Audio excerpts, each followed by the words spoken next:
You've heard the Powerball jackpot. Yeah, it's kind of up there. It's grown to an estimated $1.4 billion. Yep, that's with a B, billion dollars in tonight's drawing. That's the sixth largest lottery jackpot ever in the U.S. In Philly, Nicole, who didn't give her last name, says if she wins, no one will know, but there will be signs. Oh, I live out my best life. Y'all would never see me again. But I will take care of my family, and then I'm out of here. That's the latest news. We've got traffic and weather on the way. I'm Jay Harper, WTN News.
Well, starting out our afternoon commute with a couple of crashes in Antioch, Hamilton Church Road at Murfreesboro Pike. Also on the interstate, I-24 westbound, just before the Haywood Lane exit at exit 57. Near the airport, an injury crash now, Murfreesboro Pike at Donaldson Pike. And also 24 eastbound, right at the 440 merge, exit 53, a crash. And finally, Harding Place, westbound between Tampa Drive and Jonquil Drive. That is blocked, and they say it'll probably be blocked until later tonight due to the cleanup of an earlier crash. We've got your traffic every 10 minutes every morning on Super Talk 99.7 WTN.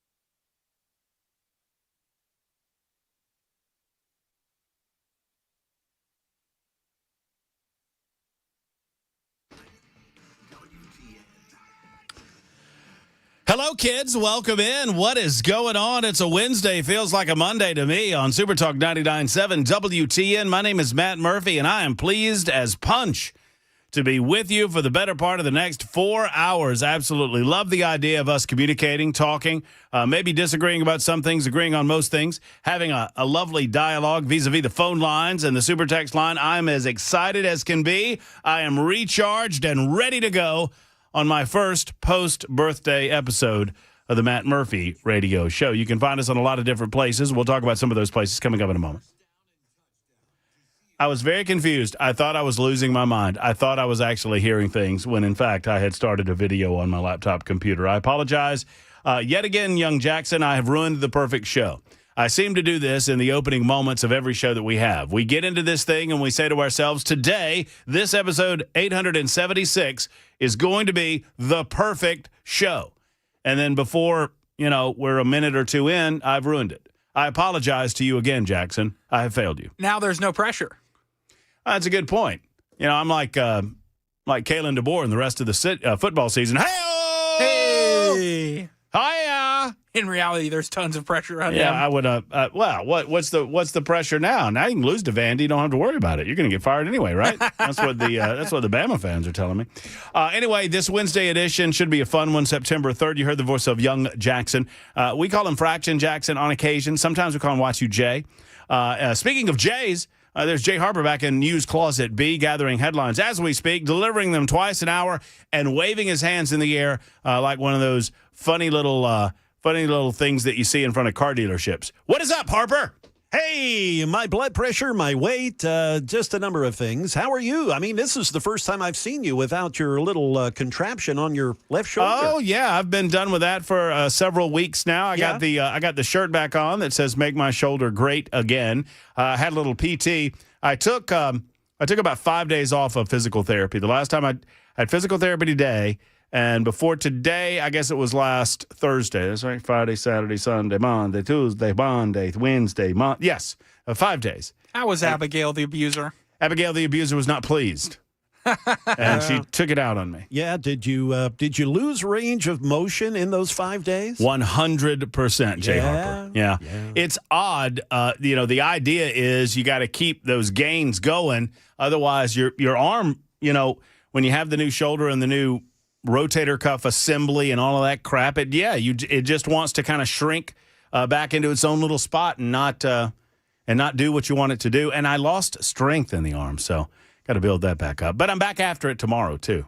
Abigail the abuser said, "Why don't you come in here tomorrow and have some more of this?" It was not fun. It was not fun at all. But you got to do what you got to do. Were you doing your at-home exercises? Because I know they give you homework. They do.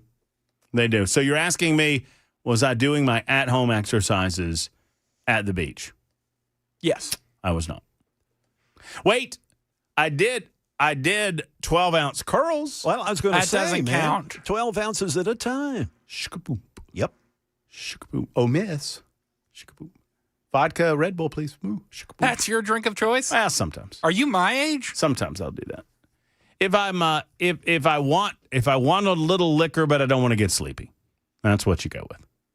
I love a good vodka Red Bull. You know what I like, and you know what I can't. I like a good as the dude himself called it. I like a good Caucasian, but you can't get a good Caucasian at a casino. That would be a White Russian, and you can't get a good one at a casino. So you need to keep away from that. Keep away from milk-based drinks at a casino.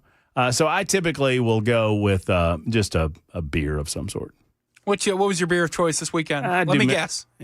Make Ultra. Yeah, I mean, that's easy. And you know what you're getting. I mean, I don't want to be exotic with these folks. Sometimes I might, if I wanted to get exotic, I'll go south of the border and do a Corona. My second guess was going to be Miller Lite.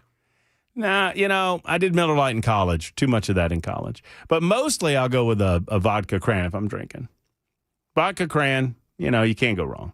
Because I feel like the cranberry juice in a vodka cranberry drink counteracts the negative effects on my liver with the vodka, right? The cranberry juice is good for the liver, and the vodka is bad for the liver. And I feel like they meet up in the liver, and the vodka gets to the liver, and the vodka pulls out a knife and is like, liver, I'll cut you up. And the cranberry juice is like, whoa, vodka. Let's calm it down, Let's buddy. simmer down. Let's just move on through here and get to the bowels. Let's watch a movie. Well, and the cranberry is down there waving at your prostate, too. It's good for that. Oh, as is it well. now? Yes. Oh, well, then in that case. Hey. Oh, man, maybe the vodka was cutting up on my liver because the cranberry was too busy fixing my prostate. Exactly. Which is important. Yes, as we get older, as older guys, it certainly is. Oh, no. You hear what he said there? Yeah, 52. 52. I'm older guys now. Have you gotten your AARP card yet? He could have had that for a couple of years. Oh, yeah. They start hitting you up when you're like 48. You know I'm 23 years away from getting one of those. I know. Well, if you make it. Yeah, I mean, you might not make it, Jackson. There's always that. You might strangle me by the end of this segment. Well, that's true. My grandfather, I've said it many times, love my pa. My grandfather told me, he said, getting old's hell, but it beats plan B. And if you think about it, it does. Pushing daisies? Yeah, it does. You only got two. There's only two options. Two options. And you either get old or you get dead. that's about it. That's about it. And Mac says, okay, Mac, whatever. Mac says that cranberry juice is good for the kidneys, not the liver. Okay, fine. Are we scientists here? Yeah, what are we doing over here? We just want to drink and not feel bad about it. Well, it was a good birthday weekend in Biloxi, and thanks to all of you for the multitude of birthday wishes. You're very, very kind. I appreciate you, and back at you. When it's your birthday, give me a call, and I'll wish you a very happy and wonderful birthday. And just thanks to all of you. Many stories. I could tell many stories about my birthday weekend, but I imagine that you want to get us right into it, or you want me to get right into it, and I'm going to. So I'm a little confused. And I understand that sometimes if you're listening to a platform such as this one, and you can hear us on your radio dial on 99.7 FM, you can hear us obviously on a variety of different streaming platforms. We're on Spotify. We're on iHeart. We're on TuneIn. We're on Talk Television. And we invite you to be a part of that by tuning in to YouTube, Facebook, Twitter, Twitch, Rumble. All we ask, we don't ask anything in return except that perhaps you tell a friend or a neighbor about us and give us the old like or the thumbs up or whatever platform you're watching or listening on. There's got to be something that extends a warm thank you or a greeting. And please do that. Invariably, you find yourself on a platform such as this one, and, sometimes the host will attempt to bait conversation in such a way that they ask a hypothetical question or they ask a rhetorical question, and they are trying to bait you into answering said hypothetical or rhetorical question in a way to stimulate engagement. And I promise you, I'm not doing that when I ask this question. 5 days a week, 4 hours per day, 20 hours a week, generally speaking, when there's not a holiday or I don't have a day off. I engage in the news of the day. We talk about what's going on in our neighborhoods, in our communities, in our city, in our state, in our nation, and in our world. Things that are of interest and impact to you. And for many, many years, not so much during the Biden administration, I would note, more on that coming up in a moment, but for many, many years, we've been discussing the case of Jeffrey Epstein. What we knew and when we knew it leading up to his eventual arrest in Florida, and how easy they were on him in the late 2000s in Florida, and then beyond that, his subsequent arrest and his subsequent death in 2019, and everything surrounding that, and who did he know, and when did he know them, and who knew what, and when did they know that, and when did they know this, and all of these things. And invariably, when discussing this, people will say to me, and I will say to people, and we're in general agreement, all we want to know is the truth. All we want to know is what happened. Now, I can get caught up in particular aspects of the details. I can talk to you about how there were no Epstein victim press conferences during the Biden administration. There were no congressional hearings during the Biden administration. There was no Department of Justice investigation that I was aware of during the Biden administration. There was zero, absolutely zero media coverage, mainstream media coverage during the Biden administration. I could get caught up in all of that. And might.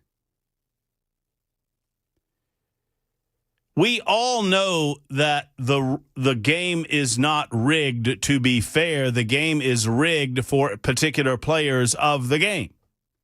And so we know that the mainstream media is not going to harp on something that might reflect negatively on the political party that they favor when that political party's in power. We know that. And we know that the powerful elites are not going to press this narrative while their favored political party is in power. We know that going in. It doesn't matter what the subject is. It doesn't matter. So I understand why there were no press conferences during Joe Biden's term. I understand why there were no hearings. I understand why there were no demands. I understand why there was no call. You talk about it then, and you get looked at funny. And people say, well, Jeffrey Epstein's dead. He didn't kill himself. Yuck, yuck, yuck. And that's all fine. What I don't understand, and I mean this from the bottom of my heart,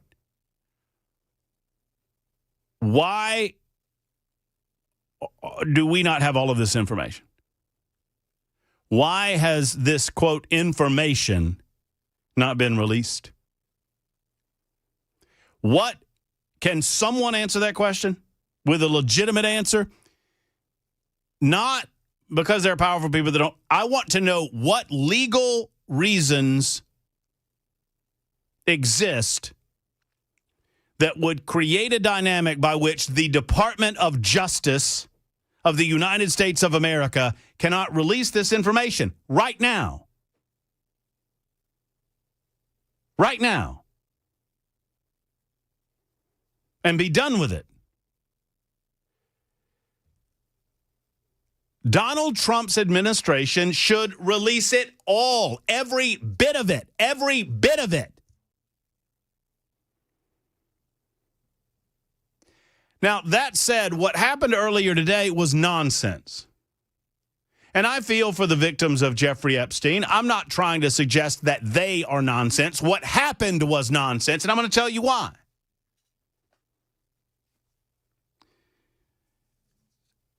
These victims came forward with a press conference, and they came forward in such a way by which they suggested. Well, no, they didn't even suggest. And I've got the soundbite here somewhere. I didn't mean to pull it up until the second segment. They said they have they know the names. They're going to create a list of the names. Why don't they say the names? So you have the victims at a press conference, and I don't deny that these people went through awful things, and I feel bad for them, and I'm not dismissing the tragedy of what they went through. Why don't they say the names? If there are names to be said. At the press conference earlier today, I heard a lot of things. I heard, I know of these people that were at these parties, and we know who they are, and maybe we'll come up with our own list of names. Well, then why don't you say them now? What's stopping you? So the question, what is stopping the victims that we saw standing at a press conference in front of the United States Capitol with an assembled group of Democrats and Republicans And we're talking about releasing the Epstein files, and they're saying we know these people, and these people were at these parties, and these people were on these planes, and these people were on the island, and we know who they are. Well, then tell us. Like, legitimately, why are they not telling us? It becomes political theater if they don't tell us. Why aren't you telling us? Well, I'm afraid of a defamation. What? You afraid of what? If you're telling us the truth, you cannot defame someone if you are telling the truth. So I'm frustrated with all of it. I don't understand why we're still talking about this. I do not understand why we are still talking about this. Release the information that you have, all of it. Just release it. What is stopping you from releasing it? I mean, that is an honest question that Matt Murphy wants to get an answer to today. 615-737-9986 is 23 after the hour on Super Talk.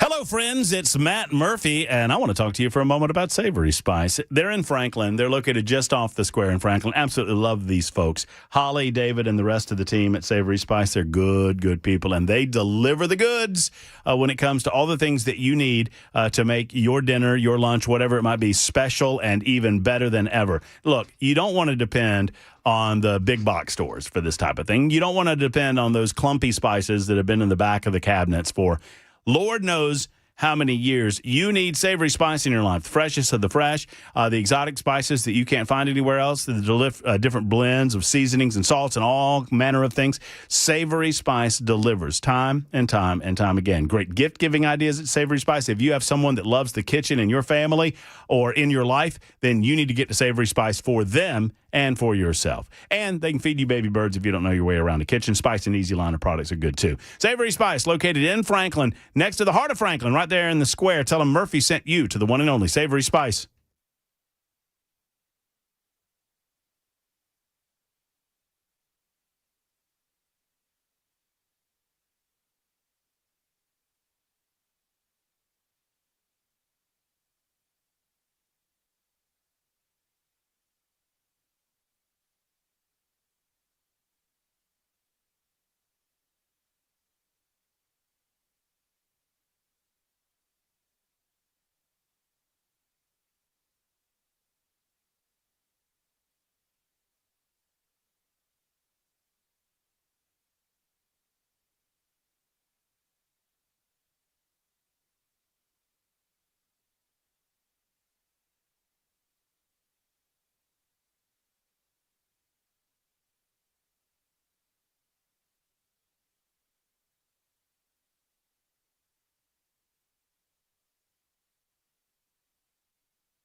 Survivors of a 2023 Maine mass shooting have filed suit against the federal government. We'll tell you why. And National Guard troops in D.C., they may need to get comfortable with their surroundings. We'll have those stories coming up at 3:30 on Super Talk 99.7 WTN.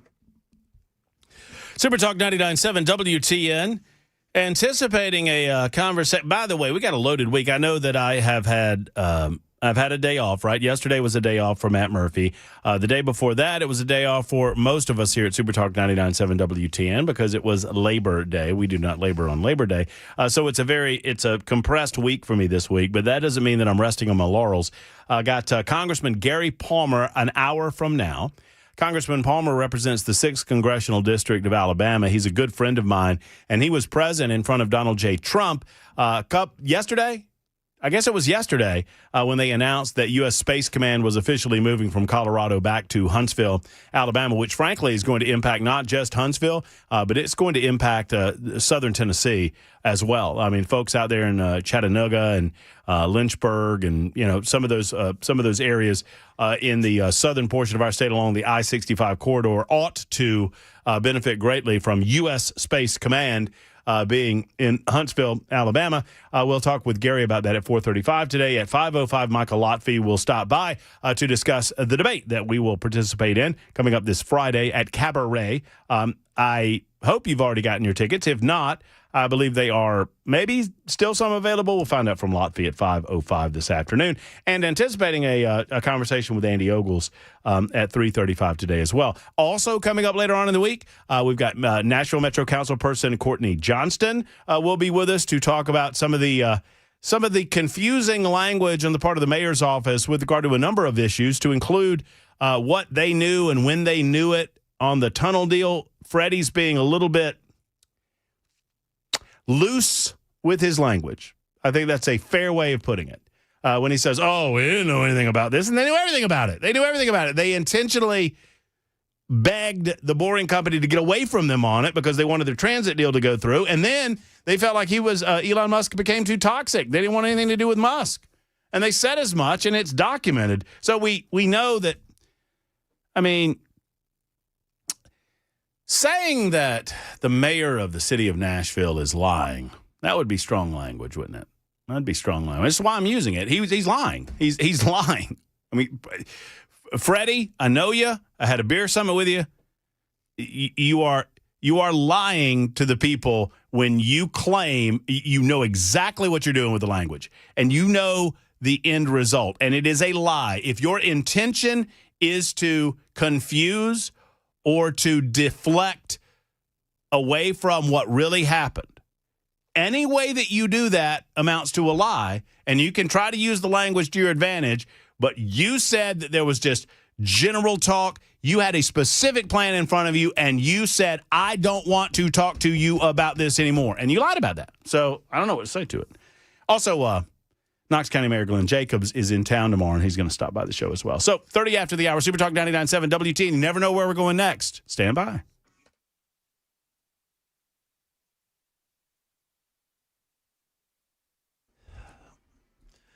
Good afternoon. We are coming up on 3:32, and I'm Jay Harper with your top stories, a full forecast as well as a traffic report coming up. The survivors of the 2023 Maine mass shooting are filing suit against the federal government, alleging that the U.S. Army should have stopped one of its reservists from carrying out the massacre. 18 people were killed when Robert Card opened fire at a bowling alley and a bar and grill. An independent commission appointed by Maine's governor later concluded that there were numerous opportunities for intervention by both Army officials and civilian law enforcement as Card's mental health deteriorated. He was found dead by suicide 2 days after the shooting. Travis Brennan, he's an attorney representing victims and survivors.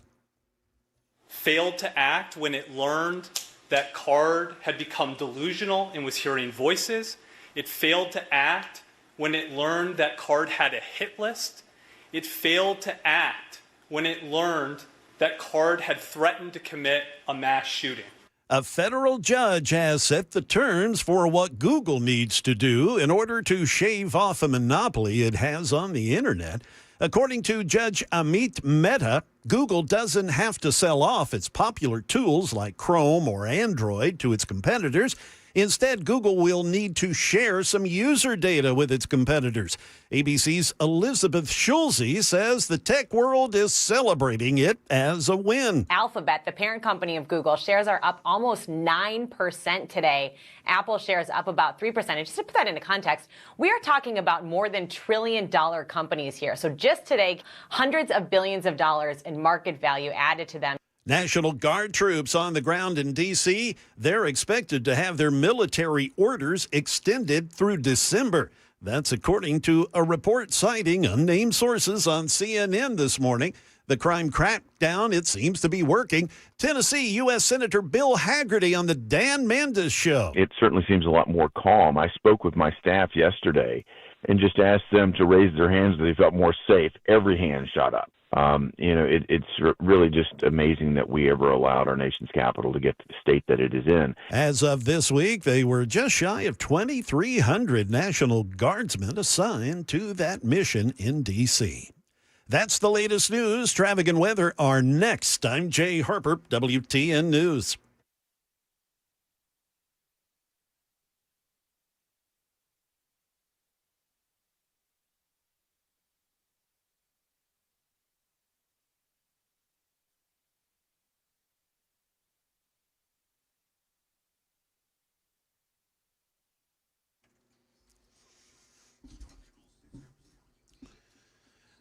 Still working this injury crash near the airport, Murfreesboro Pike at Donaldson Pike. In Antioch, 24 westbound, just before the Haywood Lane exit at 57, a crash still being worked. Also another injury crash, Haywood Lane at Eazell Road. 24 eastbound at the 440 exit, that's exit 53, still trying to clear that crash. And for those that are trying to get down Harding Place westbound between Tampa Drive and Jungle Drive, well, that section of the road closed. They had an earlier crash. Police are estimating it may be 10:30 tonight before that section of the road is open back up. We've got your traffic every 10 minutes, every morning on Super Talk 99.7 WTN.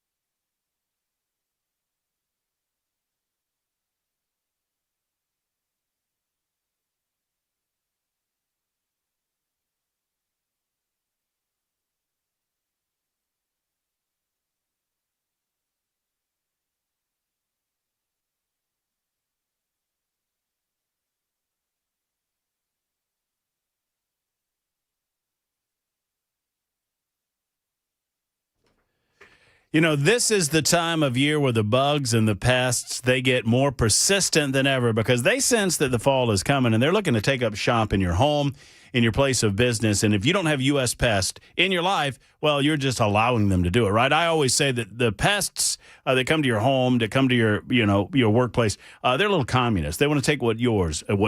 They want to enjoy the AC during the summertime, the heat during the wintertime. They want to enjoy your food always. We want to eliminate the possibility of pests getting into your home. U.S. Pest does that safely.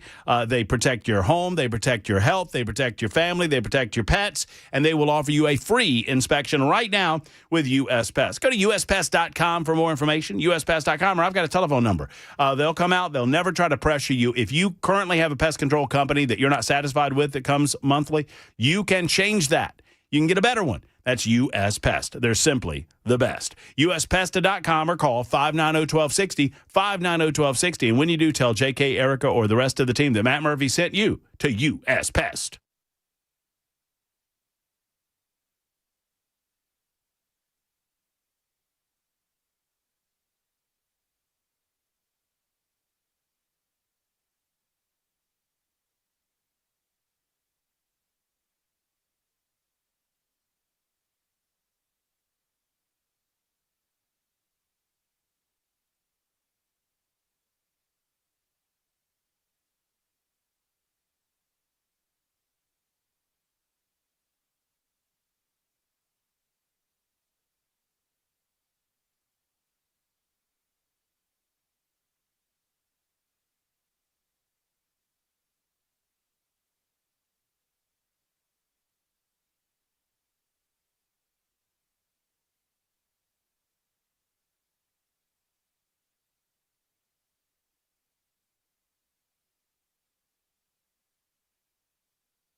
Hello, friends. It's Matt Murphy for Genesis Diamonds, where diamonds are not just in their name. Diamonds are in their DNA. They dream about them. They obsess about them. Diamonds are their life. And at Genesis Diamonds, they go to the ends of the earth to find you not just adequate diamonds, not just acceptable diamonds, but the best of the best, the top quality diamonds in the business. They do this because they want to, A, find the best, and the only way to do that is to do it themselves. Number two, they do it to cut out the middleman. And when they cut out the middleman, they cut out that middleman markup.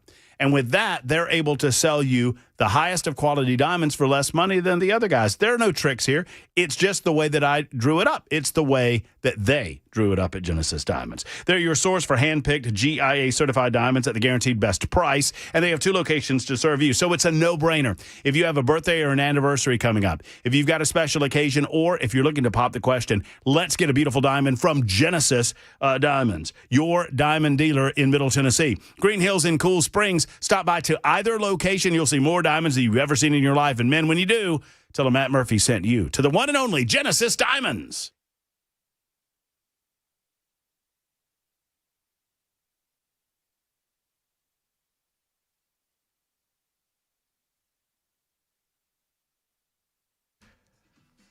Super Talk 99.7 WTN, the Matt Murphy Show. Happy to have you with us on this Wednesday, September 3. It's episode 876, and they said it would never last. We'll get into Space Command in Alabama coming up. This could impact the state of Tennessee as well. Obviously, some overflow and residual economic impact, what with the President of the United States making that announcement. My good friend, U.S. Representative Gary Palmer, was at the announcement, along with Senator Tommy Tuberville, Senator Katie Britt, several other representatives. We will speak to him in about an hour from now on Super Talk 99.7 WTN.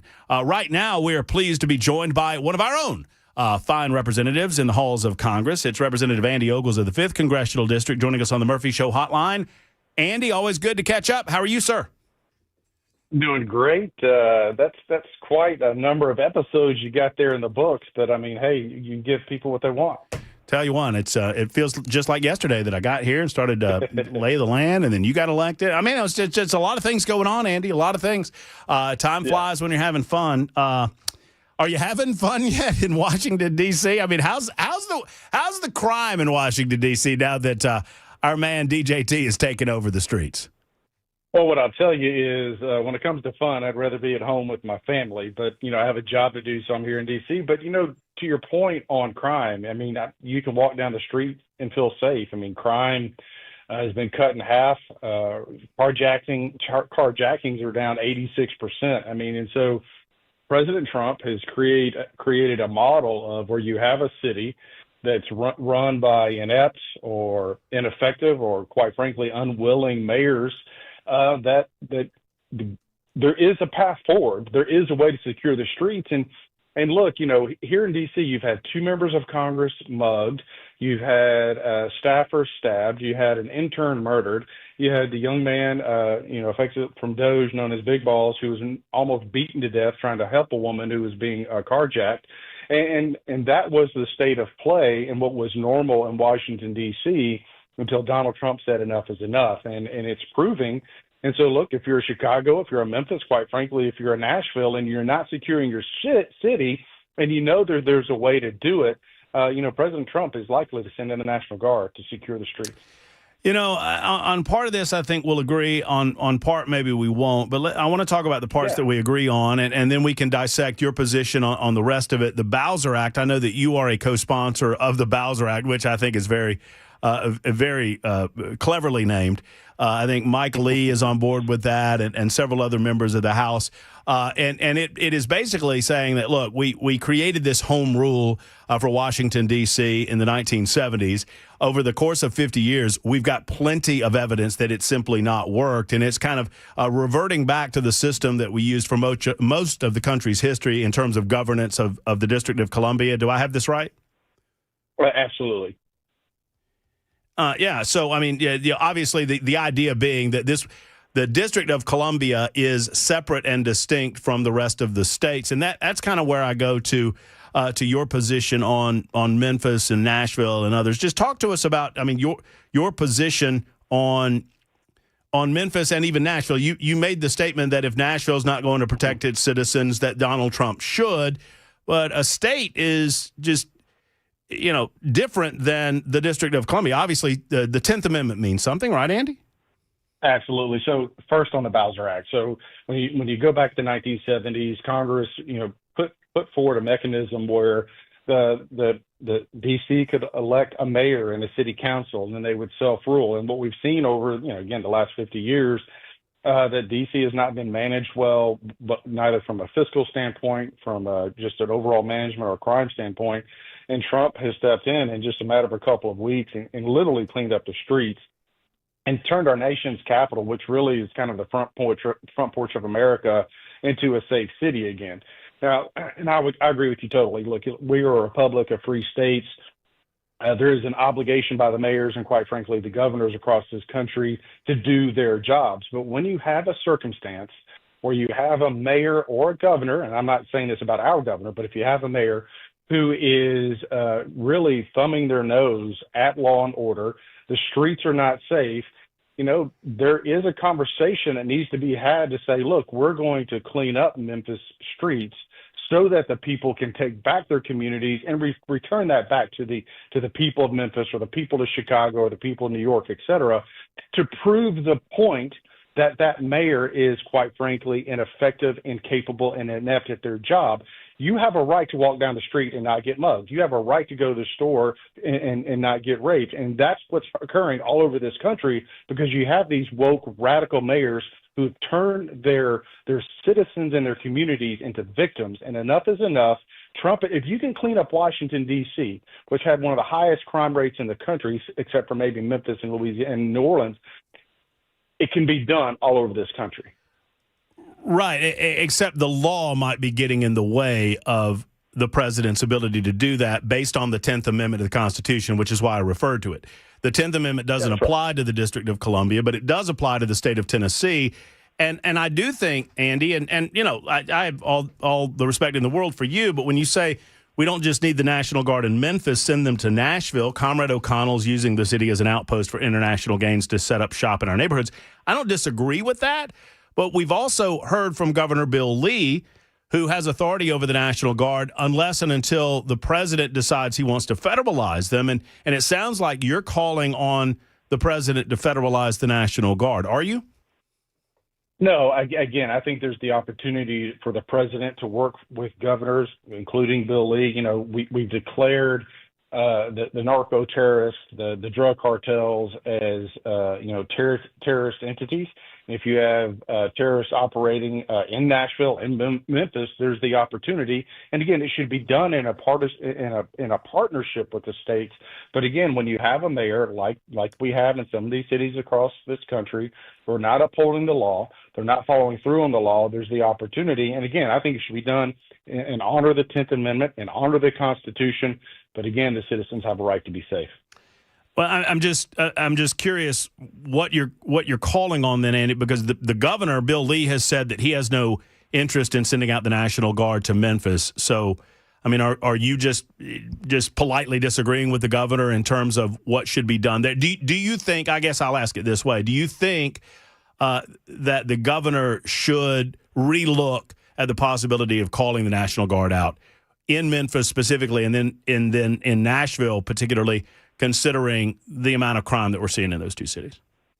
Well, what I'll say is, one, I have not had a conversation with the governor, but I think what this does is sends a warning shot to governors, but more specifically mayors. You have an opportunity to support your police department. This whole defund the police did not work.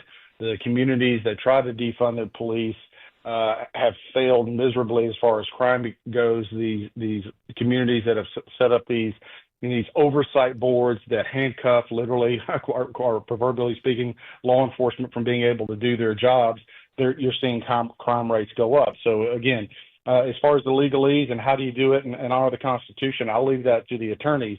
But if you have a city that is lawless and the mayor is not doing his job, a tough conversation needs to be had about how do you restore law and order. And the people of Memphis deserve to be safe. It is the murder capital of the country. Enough is enough. And again, I get it. I'm all about. I came to D.C. to keep D.C. out of Tennessee. But that being said, we still have to enforce law and order. And I'm happy to have a conversation with the governor of how do we make Memphis great again? How do we make sure that this radical mayor in Nashville is upholding law and order, not interfering with ICE investigations, not letting these literal terrorist gangs operate in our city, the capital of the state of Tennessee? And I can't stand by and let that happen. You can't stand by and let that happen. Enough is enough, and that's what's happening all over this country. And look, you've seen the President Trump. He's being proactive. He's leveraging the fact that these narco drug terrorists, these cartels in Mexico, are literally enemies of the state. They are poisoning our streets. And that is an extreme act on their part. And if it requires extreme action in return, let's take back our streets. Let's make our schools safe. Let's make our streets safe. And look, it has to be temporary, but we need to do what's got to be done to secure America. Well, and just to follow up and clarify, from your Twitter account, your X account this morning, you wrote, "We don't just need the National Guard in Memphis, send them to Nashville." And I just want, who are you talking to? When you say send them to Nashville, who are you speaking to? Again, this is a conversation that the president can have with the governor about how do we move forward. Have you called the governor? I have not called the governor. Well, why not? Because I don't have the authority to call it the National Guard, but I can have an opinion, which is the governor does. Sure. And I would, when you have a city, and again, specifically Memphis, which has such a high murder rate, is, should he call out the National Guard to make it safe? I think the people of Memphis would appreciate that. Senator Blackburn has expressed that she thinks that that's a good idea because it is not a safe city. When you can't walk down the street at 10 o'clock at night and go to the grocery store, that's probably, I would consider that a problem. When you have the CVS closing or whatever grocery store and they're having to lock up their shampoos because they can't operate a business without being ransacked every night, that's a problem. And so if you're not going to have a locality that's going to simply enforce the law, that's all you got to do is enforce the law. That's all the president of this country is asking for D.C. or Chicago or Memphis or, quite frankly, Nashville to do is restore law and order. And look, I think America's had enough of this crap. No, I would agree. We have coddled these criminals for far too long, and it's time to open a can of whoop, you know what, and send them to jail and send them back to the holes that they crawled out of. You want to get rid of cockroaches, you get rid of them, period. I agree that I want the governor to take another look, particularly at Memphis and potentially even at Nash. I agree with that. I kind of separate the two, between the governor's actions and then what would be required, what would we need to see in order for the president to take action in our state? Because I don't like the idea of the federal government taking over the act of policing local communities. And by the way, you bring a valid point to the conversation. Like, if this is going to happen, how do we do it and honor and protect the Constitution of the United States? How do we protect and honor the Constitution? So look, a benevolent king is only as benevolent as long as he wants to be.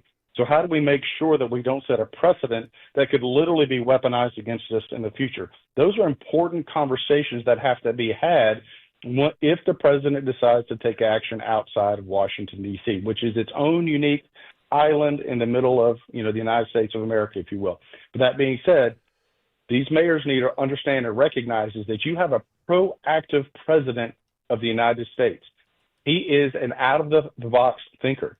And if there is a legal way for him to move forward, he will. And quite frankly, I support that as long as it can be done legally, that we honor and protect the Constitution. It's not a living, breathing document. 10th Amendment means something. But that being said, some of these streets across our country are not safe. You would not walk down them at night. And quite frankly, there's some streets in America that you and I couldn't walk down in the middle of the day, much less our daughters and wives. So we've got to revisit this conversation about crime in America, drugs in America, and how do we root out this problem? Well, yeah, you convince the local communities that they are electing people that are not protecting their sons or their daughters or their wives or their aunts or their uncles. I know I agree with you 100% on that. Only about a minute left, Andy, but any thoughts on I feel like I did a monologue on it when I opened up the show that I feel like we've been talking about the Epstein stuff for a long, long time. I mean, I'm just ready to get it out there. Are you in support of full transparency, full disclosure on these issues? We saw this press conference earlier today. Any thoughts on this? Absolutely. Look, I think the American people want answers and closure. And if there are individuals, Republican, Democrat, independents, purple, yellow, black, white, I don't care, that were victimizing these women, they need to be held accountable. I mean, my only caution in any of this is to make sure that you're protecting the victims and not protecting the perpetrators. But release it all. Yeah. Release it all. Yeah. Let the American people decide for themselves, and quite frankly, hold those bastards accountable. Love it. I love it, Andy. Thank you for the time today. Always good to talk with you, and we'll do it again next time, my friend. Absolutely. All right, take care. There's Representative Andy Ogles, 55 after the hour on Super Talk 99.7 WTN.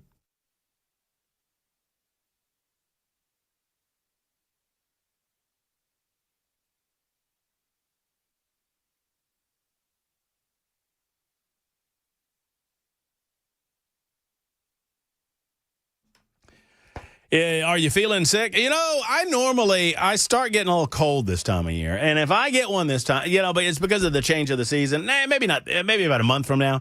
The seasons start changing and you get a little tickle in your throat. And then before you know it, you got a little something going on. Well, who do you go to? I mean, do you have to wait 2 weeks to go to somebody because, that's just the first appointment that they have? Or do you have GracePoint Healthcare in your speed dial? GracePoint Healthcare is affordable, convenient, and comprehensive medicine in a direct pay primary care format, meaning you pay GracePoint, you can file for your reimbursement with your insurance company for reimbursement. But here's the deal, folks. You don't have to wait for weeks on end. You can get in same day or next day, and you know exactly what it's costing you. Thirdly, you know that there's never anyone getting in the way of quality medical care between your doctor and you. That's the way that it ought to be. So call 599-6868, 599-6868, and schedule your next appointment with GracePoint. Modern medicine delivered the old-fashioned way.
Good afternoon. We are coming up on 1 minute past 4 p.m. I'm Jay Harper with your top stories. A full forecast and a traffic report are just minutes away. Florida's top health official says the state will end vaccine mandates, even for school kids. Florida Surgeon General Dr. Joseph Ladapo, who has been critical of vaccines in the past, making that announcement today. Every last one of them is wrong and drips with disdain and slavery. Eliminating some vaccine mandates would have to be approved by Florida's state legislature. Vaccine mandates currently in place for Florida school children include inoculation for measles, polio, hepatitis B, chickenpox, and tetanus. And as Florida prepares to end those vaccine mandates, California, Oregon, and Washington, they're all banding together to offer their own vaccine guidelines separate from the federal government. Alex Stone, he reports from California. The governors of California, Oregon, and Washington say they need to provide their citizens with consistent, science-backed recommendations for vaccines in the face of what they call inconsistent federal guidance and an erosion of trust in federal health agencies. They argue the CDC is being politically dismantled, so they're forming a new group they're calling the West Coast Health Alliance. The alliance will offer unified vaccine recommendations set by the 3 states. A 42-year-old man accused of shooting and killing an 11-year-old Houston boy who knocked on his door as part of a doorbell ditch prank and then took off.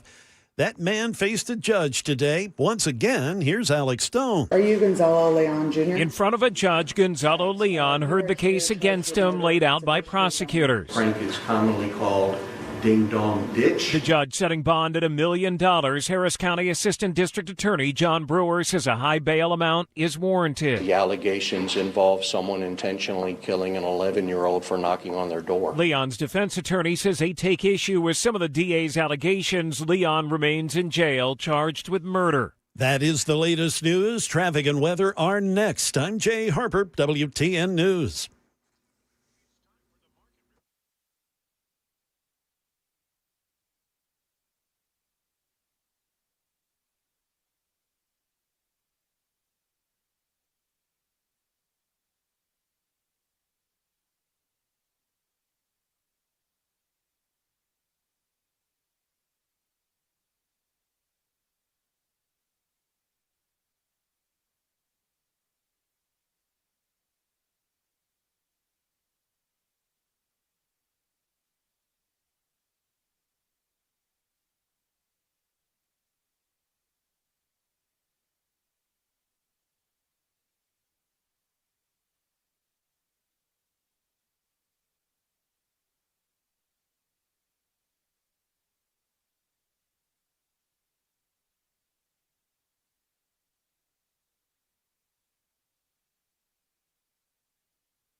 In the Woodbine area, we've got a crash, 24 eastbound, right at the 440 merge. That would be exit 53. That wreck's actually been there a while. 24 eastbound, right before Bell Road, and that's exit 59. A crash reported there. An injury accident now, Haywood Lane at Easel Road.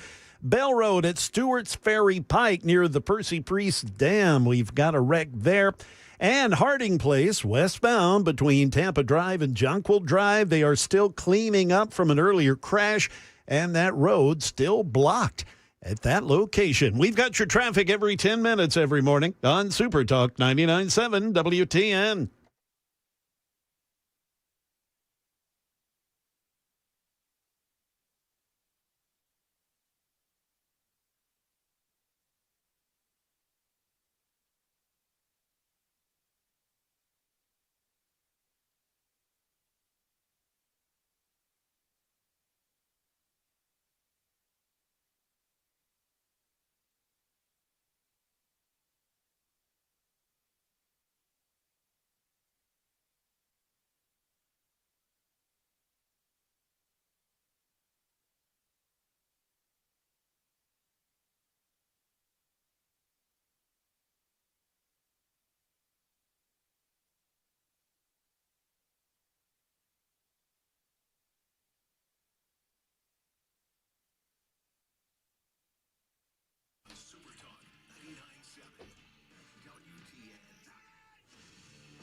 Hello, friends.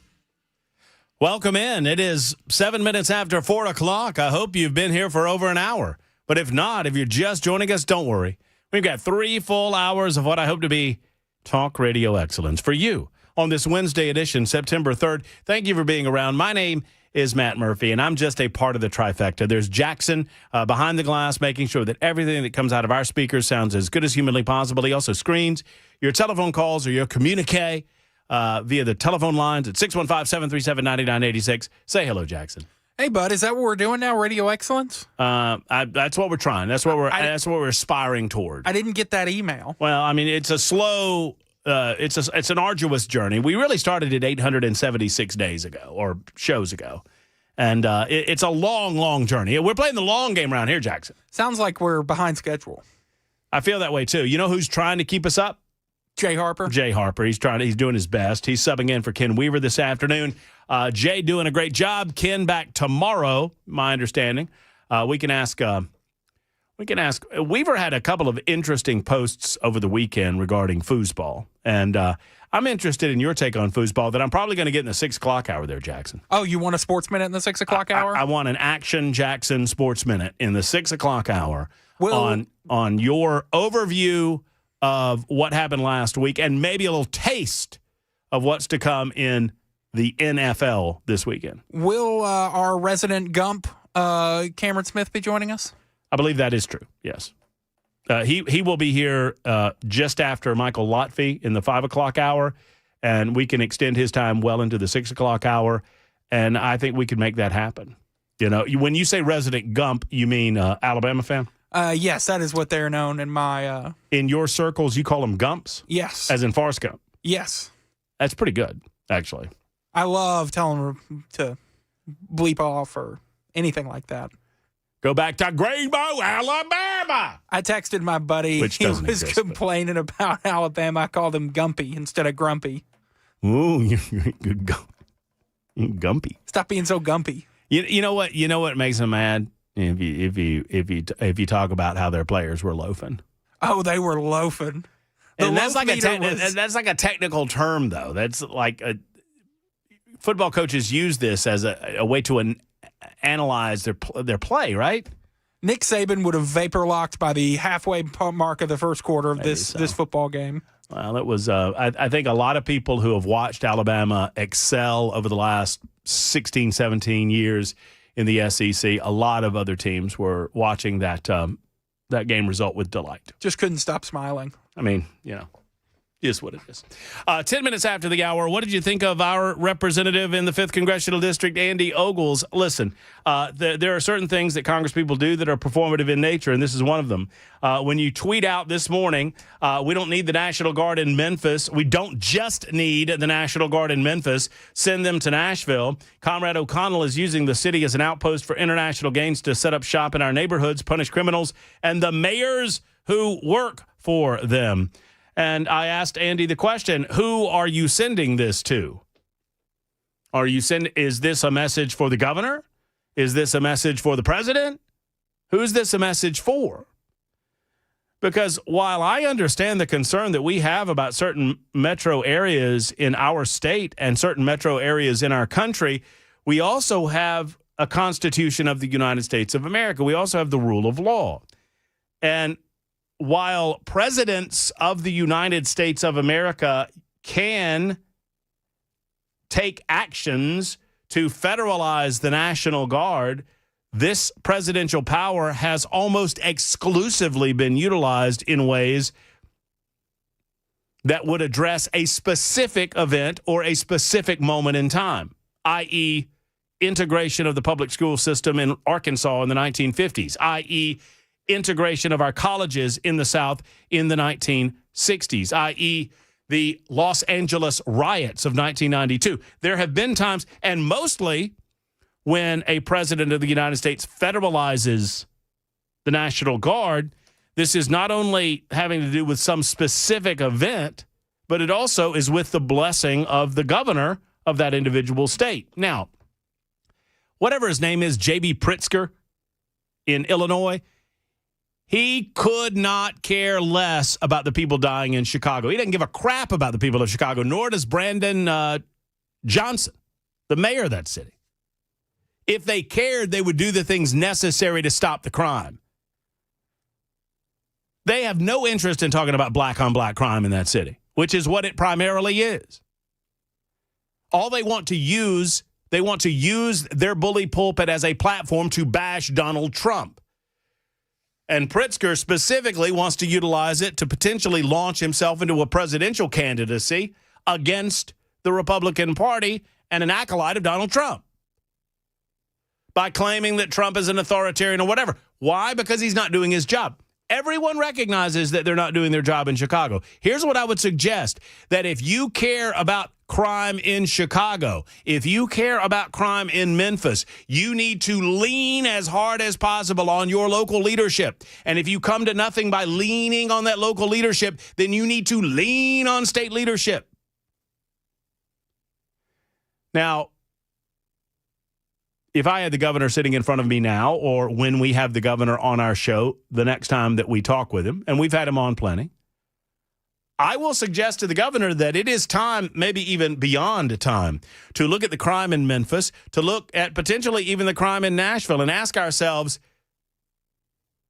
are the mayors of these communities, are the city councils of these communities, is local leadership doing enough to protect the citizens of these areas? And if not, it is up to the governor of any individual state to do something about it. Our Constitution mandates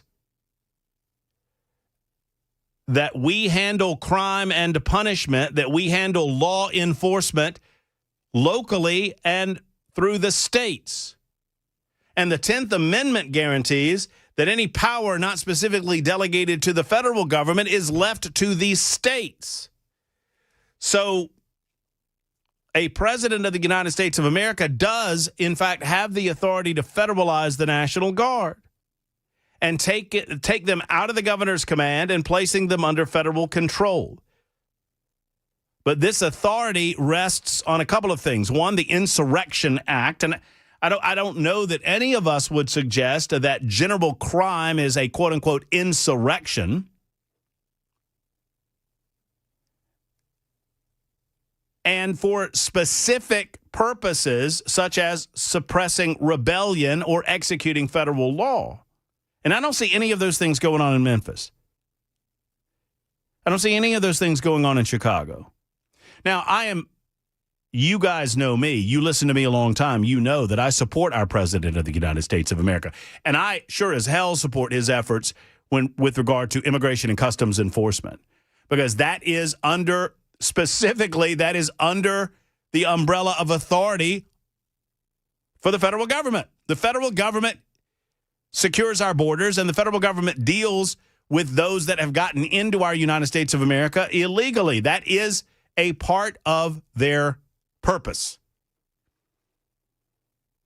And particularly in these states that will not act in compliance with federal law, I am fully supportive of the federal government coming in and cleaning up our city streets pursuant to that same law. But that's not what we're talking about with Memphis. Andy, I asked him if he's called the governor. I haven't, 5946 says, you let him off the hook on the have you called the governor. He's obviously passionate about it, so why hasn't he called? A call from a congressman might make a difference. He talks about it, posts about it, but no action. No, I think you got the point, 5946. I mean, you say I let him off the hook. You got the point. The point was Andy had time to post about it, and Andy, I hope you're listening. I mean, Andy knows I don't suffer this nonsense, and I'm going to call it out when I see it. And that doesn't mean that I'm an enemy of his or a friend of his. I'll see Andy this Saturday morning at Big Bad Breakfast, maybe. I don't know. I just disagree with this tactic. I mean, you have time to tweet about it, but you don't have time to call the governor, pick up the phone and call the governor. You don't think the governor would take your call? Call the governor. Or maybe the whole purpose was to just get a tweet out about it so you can talk about the tweet and get, Trump looking at your tweets. I don't know. I don't know what the purpose is. You either support the idea of a federal takeover of Memphis or you don't. And Andy said he didn't. Well, then who are you talking to when you say that we need to bring out the National Guard? You must be talking to the governor then, but you don't call him. 3425, why didn't you call him out when you were talking to him, Coward? I did. I told him I disagreed with him. 3425, you're listening to the wrong show if you think I won't call these people out. I've called Andy out on multiple occasions. Andy has sucked his thumb and gone away from the show I'm not afraid of Andy Ogles leaving this show. I called him out and he left this show for 7 months and wouldn't call me back, wouldn't return my call. And he finally came back on the show. I'm not afraid of any of these people. And I'll see him on Saturday, and he'll hear every word of this on Saturday, 3425, and I hope you're there so you can hear it with your own ears. It's performative in nature when you're doing it this way. Mike is in Old Hickory with a thought on, the federal government. Hey, Mike. How you doing? I just like to ask a question. What is the difference between a National Guard and a federale? I'm sorry, Mike. What's the difference between what? What is the difference between a National Guard troop and a federale? In other words, we have 50 states that have each National Guards for each of their state, but it's called National Guard, not State Guard. And then we have called federales, federal troops, like you call them. What's the difference? Because you say in one word, they're federal troops now moving into cities that you're against. But then on the other side, you say, well, it's the National Guard. So what is it? Is it federal troops run by Trump out of Washington? Where are they based? Do they have their own tanks or what? Or is it National Guard run by governors? 50 governors that run our troops that serve our country, to serve our nation, called National Guard, nation protecting. So what I understand, Matt, is you use the word federal troops, and then the other side you say National Guard. Federal troops, to me, means that you think that they're a bunch of jackbooted thugs running around taking over governors' mansions, mayors' mansions, mayors' houses, senators' houses, and they're just taking over the country. That's not what they're doing. They're just sent out there to defend the law, the rule of law, and get rid of criminals. Where? That's all they're doing. Where are they? Every place. Mike, specifically. No. Wait, no. We're not talking about Immigration and Customs Enforcement. That's not National Guard, and those aren't National Guardsmen. Those are part of the Immigration and Customs Enforcement, which is a part of the Department of Homeland Security. Which does what? Stop criminals coming into this country. Right, but those are federal agents, but those are domestic federal agents. That's not a part of the United States military. And so what part of the military do you say there are federal troops versus National Guard troops. Are you taking exception with my use of the word federal, Mike? Is that what you are? Is that what? Absolutely. Okay. Well, then what do you want me to? What phraseology do you want me to use when you want me to say National Guardsmen? National Guardsmen. Okay. Because that's what they are. They're not federal troops out there kicking ass with a jackboot, and that's taking over mansions, taking over governorship. Who said that, Mike? You did. When? You When did I say that? No, Mike. When did I say that anybody was taking over governor's mansion? I haven't said any of that. I didn't say that. You just said that. You just said that, Mike. You just said that. I said they're taking over mansions. When did I say that? You are inferring that federal troops that you're I'm against. not inferring anything. I have 4 hours to say what I mean. So federal troops. You're against federal troops. No, I'm not. I'm pro-Constitution. The Constitution prohibits the federal government from taking over the processes of law and order and enforcing the law in local communities unless the President of the United States of America declares that there has been an insurrection or federalizes, that is the terminology used in the language of the bill and the law, federalizes the National Guard. You told Andy Ogles that you are against the federalization of troops coming into cities, right? Yes. Well, but you just made my point. And that I'm against, without a specific reason or a specific act, I'm against the President of the United States of America using the power of the federal government to take over the basic law enforcement duties of local communities and the states. Yes, I believe in the Constitution of the United States, Mike. And I believe in our troops. And part of do you believe in the Constitution? Do you believe in the Constitution of the United States, Mike? And I believe the president has specific question, Mike. You got 30 seconds. Do you believe in the Constitution of the United States, Mike? Do you believe in the national? Goodbye. 23 after the hour. I can't handle it. 23 after the hour. Thank you for your call, Mike. I appreciate you very much. It's a simple question. Do you believe in the Constitution? Do you believe in the 10th Amendment of the Constitution of the United States? Do you believe that the states have dual sovereignty in conjunction with the federal government? Do you believe that 95% of our governance should be handled by states and local communities? I do. I am a federalist when it comes to this type of thing. And, Mike, you clearly are not. It is 23 after the hour on Super Talk 99.7 WTN.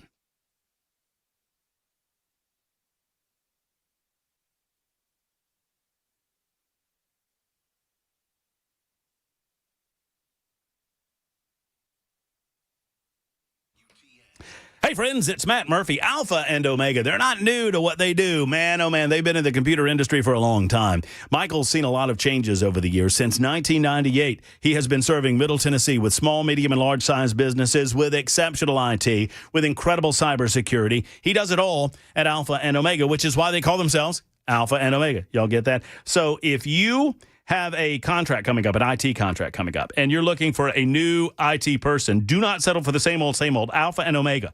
They deliver with fewer problems, a faster response time, service that actually works. Call now for a free quote. If you're a small or medium-sized business, know this.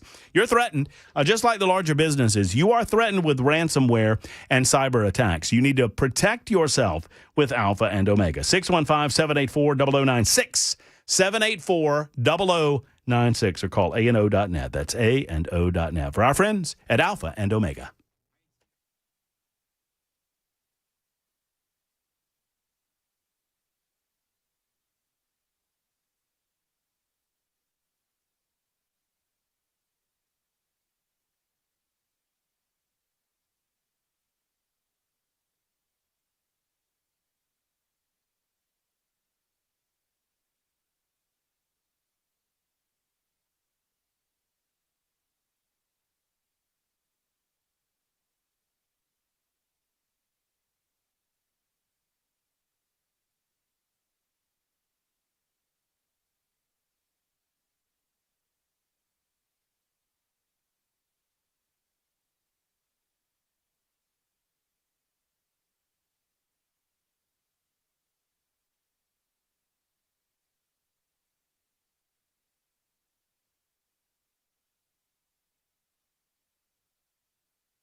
The feds, they have intercepted drug chemicals in what's called the biggest bust of its kind ever. These chemicals apparently headed from China to Mexico. We'll have that story. Also, we'll have today's closing money news. That's coming up at 4:30 on Super Talk 99.7 WTN. Thank you, Jay. 28 after the hour, Super Talk 99.7 WTN. Hello, happy Wednesday. It is a midweek edition, despite the fact that it's my first day back from a Labor Day holiday and then one day off yesterday. I appreciate, by the way, Cameron Smith for sitting in with us yesterday on the show. And Cameron will be along in the 5 o'clock hour to talk about a variety of different issues, to include our big debate that's coming up this Friday. I don't know if you're going to be there or not. I've asked the question, and I don't know that I have an answer yet. But I think you're going to be there. I don't know. Don't leave me. I'm going to try to get you out there. You know, I'm going to be on the show from 3 until 6:30. Dan Mandis will be taking over from 6:30 to 7 o'clock, giving me a little opportunity to go and get a short break before the debate starts at 7 o'clock. This Friday night, it's live at Cabaret, and it will be broadcast live on Super Talk 99.7 WTN, 7th Congressional District Debate. So let's say I do go. Will Dan be on site with me? He will not. Okay. He begged. So I thought Cameron would be out there, and Cameron is going to be out of state. So I begged him. Mandis made an agreement with me. I think he must have been drugged up or high or something or another. But maybe grab something from the unhoused person. That's exactly when he made the agreement at Edley's Barbecue. He said, "Yeah, I'll do it for you, Murphy. Yeah, sure. I'm all in. I'll help you out." And I reminded him of that today, and I think he must have forgotten about it. So he said, "Is it okay if he does it from home base?" Which is fine. You know, I'll give us. All the more reason for you to be out there. Exactly. I get to check out at 6:30.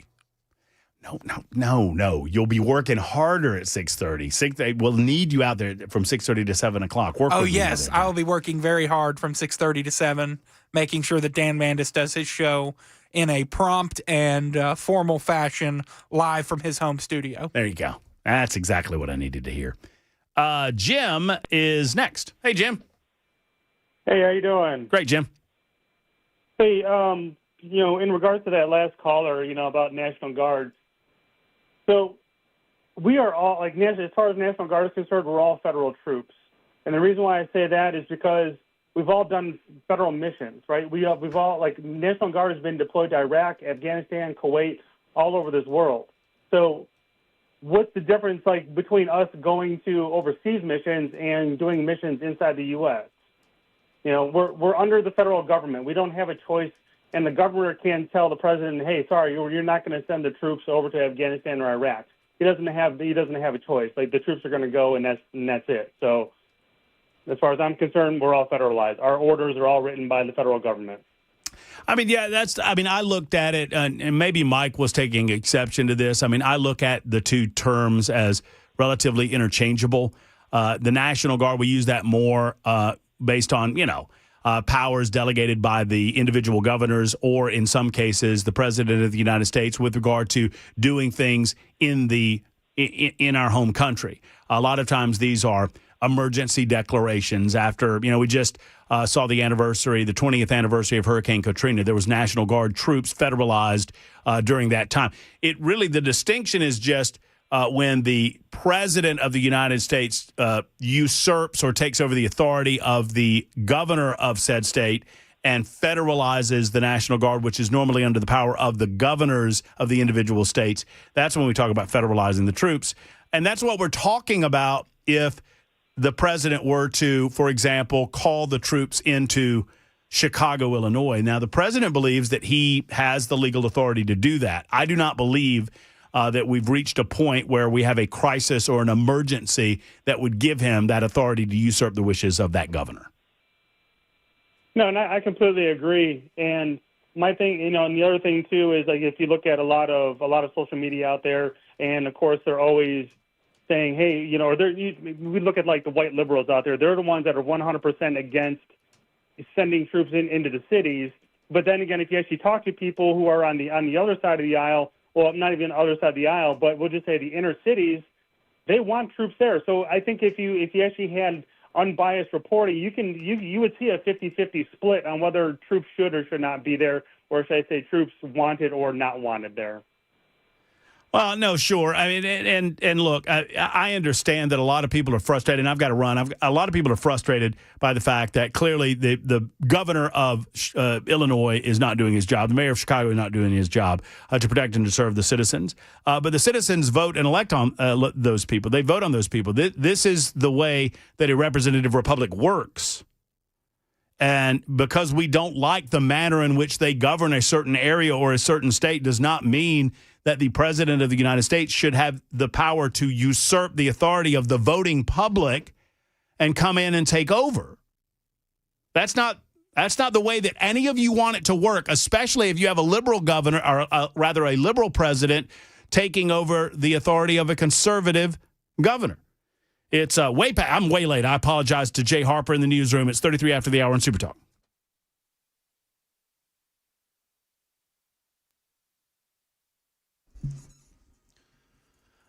Good afternoon. It is almost 4:34. I'm Jay Harper with your top stories. We'll get to a forecast and another traffic report here shortly. Fox News is reporting federal officials made a high seas interception of hundreds of thousands of pounds of two different precursor chemicals that are used to make methamphetamine and fentanyl. A shipment, they say, came from China and was destined for the Sinaloa cartel in Mexico. Janine Pirro, U.S. Attorney for the District of Columbia, she announced what officials call the largest ever bust of these types of chemicals being shipped to a foreign terrorist organization. She said that during a news conference earlier today. Pirro said that 1,300 barrels containing 363,000 pounds of benzyl alcohol and 334,000 pounds of N-methyl formaldehyde were seized from two different vessels on the high seas. Both chemicals could have been used to produce over 400,000 pounds of meth. The meth produced from the seized chemicals would have an estimated street value of at least $569 million. Now let's turn to the market numbers report. It's brought to you by Beacon Capital Management. Find them online at beaconcm.com. With our closing money news, here's Chuck Sievertson. A mixed finish for stocks on Wall Street thanks to a boost from Alphabet and other tech companies. The Dow lost 24 points. The Nasdaq added 218. The S&P gained 32 points. Google's parent company climbed 9% after avoiding some worst-case scenarios in a federal antitrust case. A federal judge ordered a shakeup, but didn't force a sale of its Chrome browser. Also helping to steady Wall Street was a calming bond market. Treasury yields retreated following the latest figures in the labor market. The report shows U.S. employers are advertising 7.2 million job openings at the end of July, fewer than economists forecast. For the first time since April 2021, unemployed Americans outnumber job openings. Campbell's rose 7% after the company behind the Goldfish and V8 brands reported a stronger profit for the latest quarter than expected. Oil giant ConocoPhillips is planning to lay off up to a quarter of its workforce. That is the latest news. Traffic and weather are next. I'm Jay Harper, WTN News.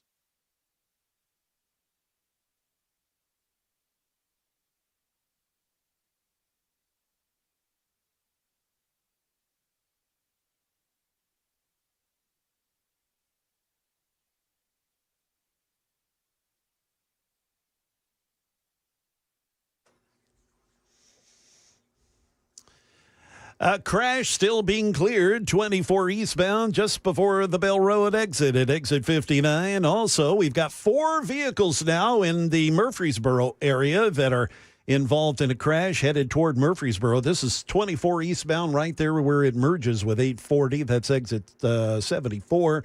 Again, 4 vehicles involved there, so that'll be fun. Sawyer Brown Road south of Westfield Drive in Bellevue. We have a crash reported there.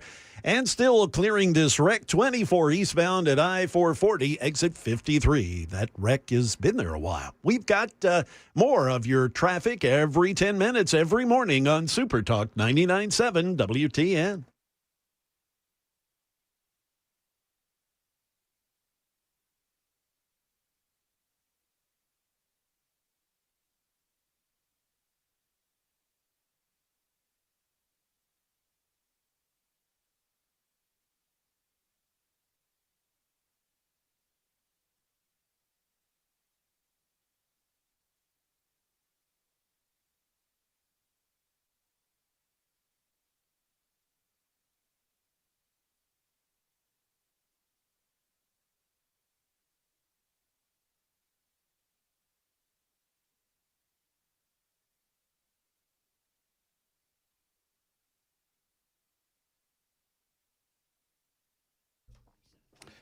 Hello, folks. It's Matt Murphy. And, I found a company. I absolutely love talking about him. He started his business a little over a quarter a century ago at a little barn in the backyard. And it has grown to a business that everybody knows about, that everybody talks about. And if you have a European automobile, then you've probably talked to him before. It was once said, do all the good you can by all the means you can, in all the ways you can, in all the places you can, at all the times you can, and with all the people you can, as long as you can. That's what owner Aaron Stoultz lives by, right? He tries to do well by you. EuroFix fixes and repairs European vehicles at below dealer pricing. What sets EuroFix apart isn't just the price. It's a deep commitment to quality that keeps you off the tow truck. They have clean, welcoming shops where you can actually sit down in the chairs. They have a free 15-minute no-wrench inspection to share what's going on. And at EuroFix, you get a 3-year, 36,000-mile nationwide warranty on all repair work, plus rental cars available on appointment. 5 locations: Nashville, Franklin, Murfreesboro, Belmead, and Mount Juliet. 844-EuroFix. That's 844-EuroFix, or visit myEuroFix.com, myEuroFix.com.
Hey, I have a question for the audience.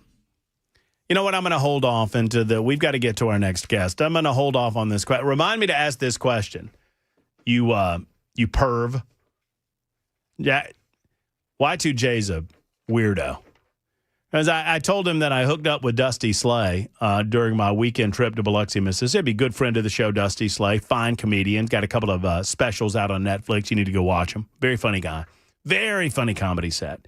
And he was asking me what I did. And I said, well, I hooked up with Dusty. He goes, oh, you hooked up with him? I'm like, stop it. What are you doing? What are you doing? I don't even know what big spoon means. Anyway, 615-737-9986. More of your calls. Plus, 0544 wants me to defend the fact that I'm not a liberal. He says that I'm a liberal. And he wants me to prove that I'm not a liberal. And I can do it. I can do it, believe it or not. So we'll try that on for size in the next hour. Right now, Our good friend Congressman Gary Palmer is on the line with us. Now, Gary is a congressman for the 6th Congressional District of the great state of Alabama. I consider him a good friend. He was a frequent guest when I was down there in Birmingham. We've had him on from time to time up here as well. And some big goings-on involving Alabama and more specifically Huntsville. And I wanted to talk with our friend Gary Palmer about it all. Congressman, good afternoon, sir. How are you? Good, Matt. How are you? I'm fine. How's Miss Ann? She's doing great. Oh, good. I'm glad she's still having to put up with you, I suppose, which is a full-time job. Yeah. Well, her reward in heaven's going to be great, brother. Well, it's good to talk with you. I mean, it's good news. I loved seeing it. I guess it was yesterday. I saw the press conference, and there's my good friend, Congressman Palmer, amongst a few of the other congressmen from the state of Tennessee, both the U.S. Senators, Katie Britt and Tommy Tuberville, enjoying the big news that the U.S. Space Command is officially getting back to Huntsville. Tell us all about it. Well, first of all, Space Command should be in Huntsville just from a national security perspective. That's where we're developing the Golden Dome. We're developing the missile defense system. You got the Redstone Arsenal with so many of our defense weapons development operations going on, and then you've also got Marshall Space Flight Center. So just in terms of the states that wanted to host the Space Command, Alabama was at the top of every list, even when Biden was president. The only reason that it was put in Colorado was political. And by the way, Colorado came in last in all these evaluations. It's funny, I did an interview this morning, Matt, and someone asked me, I said that the governor of Colorado, Jared Polis, said that this compromises national security, moving it from Colorado to Alabama. And my response was, the next time I asked Jared Polis for advice on national security, it'd be the first time. Well, obviously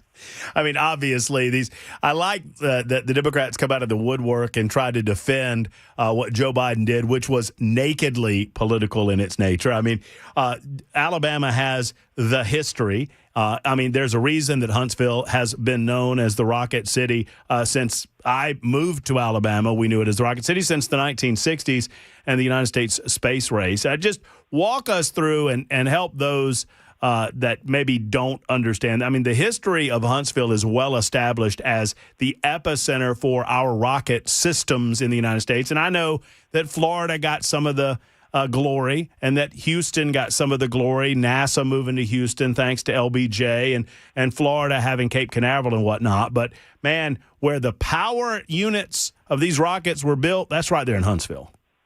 And Saturn V rockets were all built in Huntsville, but the story goes back post-World War II, and they brought all these German scientists over, including Werner von Braun, and they chose Huntsville because it reminded them of the geography, reminded them of Germany. But that's where the whole our space race really began, the development of these rockets that could lift a satellite into orbit, that could put a human into orbit, and eventually put a man on the moon. I think Florida got into that because the location for launches was, in terms of the geospatial aspect of it, was better in Florida. Obviously, it was a power play by LBJ to get NASA in Houston, but Huntsville is really the heart of our role in space. And the thing about Space Force that a lot of people don't understand, this is not your typical military. It's very much asymmetrical warfare type training, a lot of technology involved, and space has become the ultimate high ground in terms of defense. And Matt, you know your military history. Militaries throughout history have always wanted to attain the high ground because it was an advantageous position. And what I said in the press conference yesterday with the president is that we don't want to just occupy space, we want to dominate space. Tell me what this means for Huntsville, for North Alabama, and even by extension, the southern regions of, I feel like the 65 corridor into Tennessee and even places like Chattanooga and whatnot could potentially see some economic impact and benefit. Talk to me about, what that area is going to experience with U.S. Space Command coming in. I think that what we have the potential here, Matt, is a technology corridor that could extend up and down I-65 into Tennessee, but I think it could go all the way down to Mobile. And you're going to have a lot of subsidiary type industry that comes in to support this. But I think that's going to be more related to the Golden Dome and the development of the missile defense systems. Like I said, Space Force in its infancy right now, and I've traveled to our base in Italy. I've traveled to our base in Greenland, and the base in Greenland is so far above the Arctic Circle that you have to look south to see the Northern Lights. The things that we're doing, you don't have phasers like they did on Star Trek, but it is incredible the technology that's being developed for our own national security. So I think you're going to see a lot of companies coming up that are more on the technology side than the kinetic side in terms of weapons. That part, like I say, will be predominantly the Golden Dome and the missile defense system. I mean, can you help me? At first I was concerned with the price tag, and you and I have talked plenty about our overspending, and I know that you share the concerns that I have with our continuation of the overspending. I feel like we've gotten the ship maybe slowed down, and maybe it'll stop and start getting turned around. Hopefully we'll get back to the regular order that you and I have talked about for years, 12 separate appropriation bills that you and I have talked about for years. I was concerned about the price tag of the Golden Dome, Gary. Do you share those concerns, or do you believe that the impact of a system like this will benefit us to the point that it's worth the amount of money? Well, Matt, one of the reasons we're having to spend so much money now is because of decisions made that go back to the Obama administration. We were leading the world in the development of hypersonic weapons, and Obama shut the program down. So it lay dormant all those years. First term of President Trump tried to revitalize it, but China has really gotten ahead of us in terms of short range and mid range hypersonics. I don't know if anyone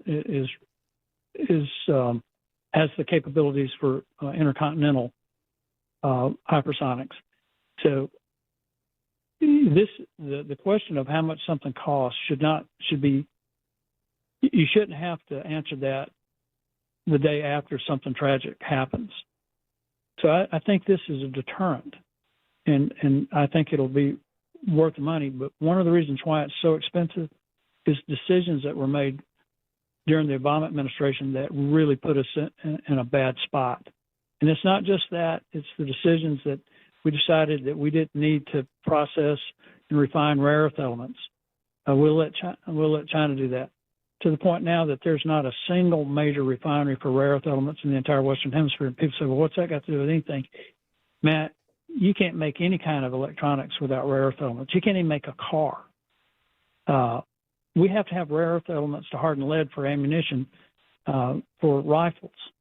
And we're getting about 18% of that element's antimony from dead car batteries.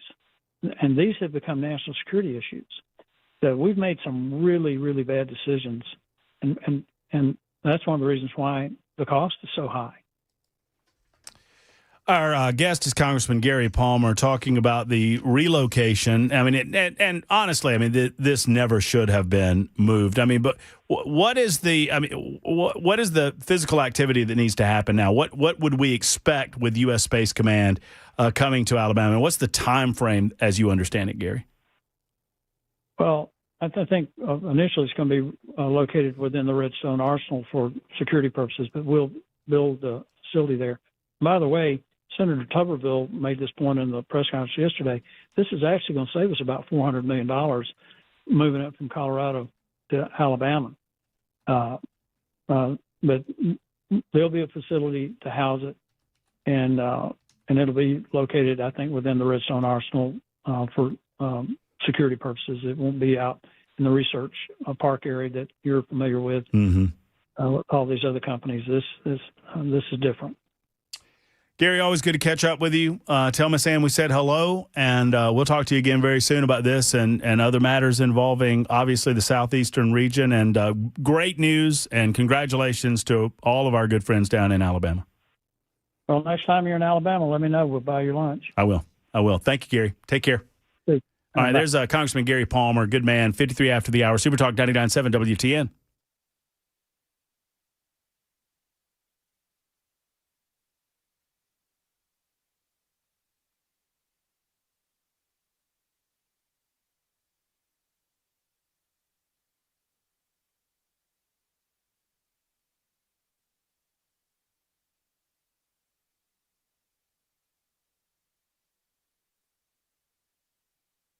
Hello, friends. It's Matt Murphy for the Tennessee Sleep Apnea and TMJ Solution Center. Dr. Brian McLaughlin has a solution for you. Now, 2 locations in Murfreesboro and Brentwood. So they're around, right? They're near where you are and worth the drive wherever you might be. If you're not sleeping well and you don't know why, if you've been diagnosed with sleep apnea or you think you might have it, if you snore a lot, the possibility exists that they have something for you. Now, this is an FDA-approved oral device that fits in your mouth. I would compare it to like a mouth guard in football or a retainer that you've seen. So it's a plastic piece that fits in your mouth, holds the jaw gently forward. You don't notice it after a night or two, and you sleep better as a result. You are refreshed as a result. You don't have to worry about a CPAP machine. You don't have to ever worry about a CPAP machine, which is nice.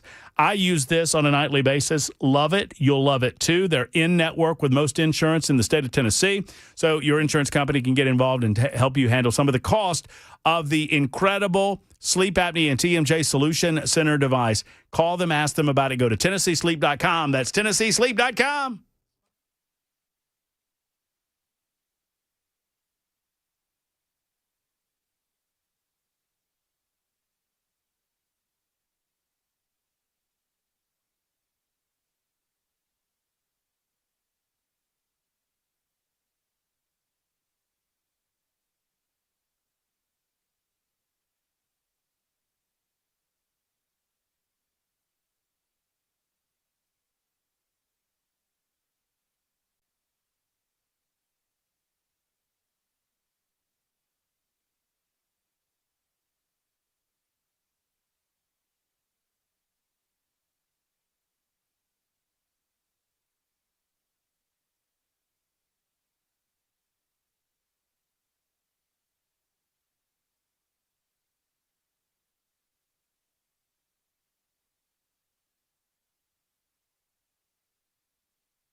An escalating showdown between the Trump administration and big blue state, big cities over National Guard deployments to curb crime. That story just gets more interesting. And now Florida taking steps to end vaccine mandates.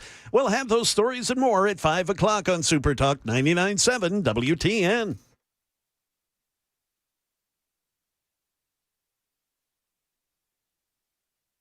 You know, I'm a little bit fascinated by this, and perhaps we'll get a chance to talk about it in the 5 o'clock hour. 0380 has written in, and 0380 asks a question, and I think it merits an answer. How many people need to be murdered before the president should call in the National Guard? Do you have a number that would make it okay? Yeah, I mean, I think the number would be all of them. And that's a joke. It is not the job of the federal government to police the states. The federal government should be called in only if there is insurrection. Now, I understand that the president of the United States is regarding some of the illegal alien activity as a de facto insurrection, and I understand that argument. It is not the job of the federal government to police the states. It is the job of the states and the local communities to police themselves. The Constitution still matters, right? The Constitution still matters. I promise you, you don't want the federal government taking over the job of policing your local community. Super Talk 99.7 WTN.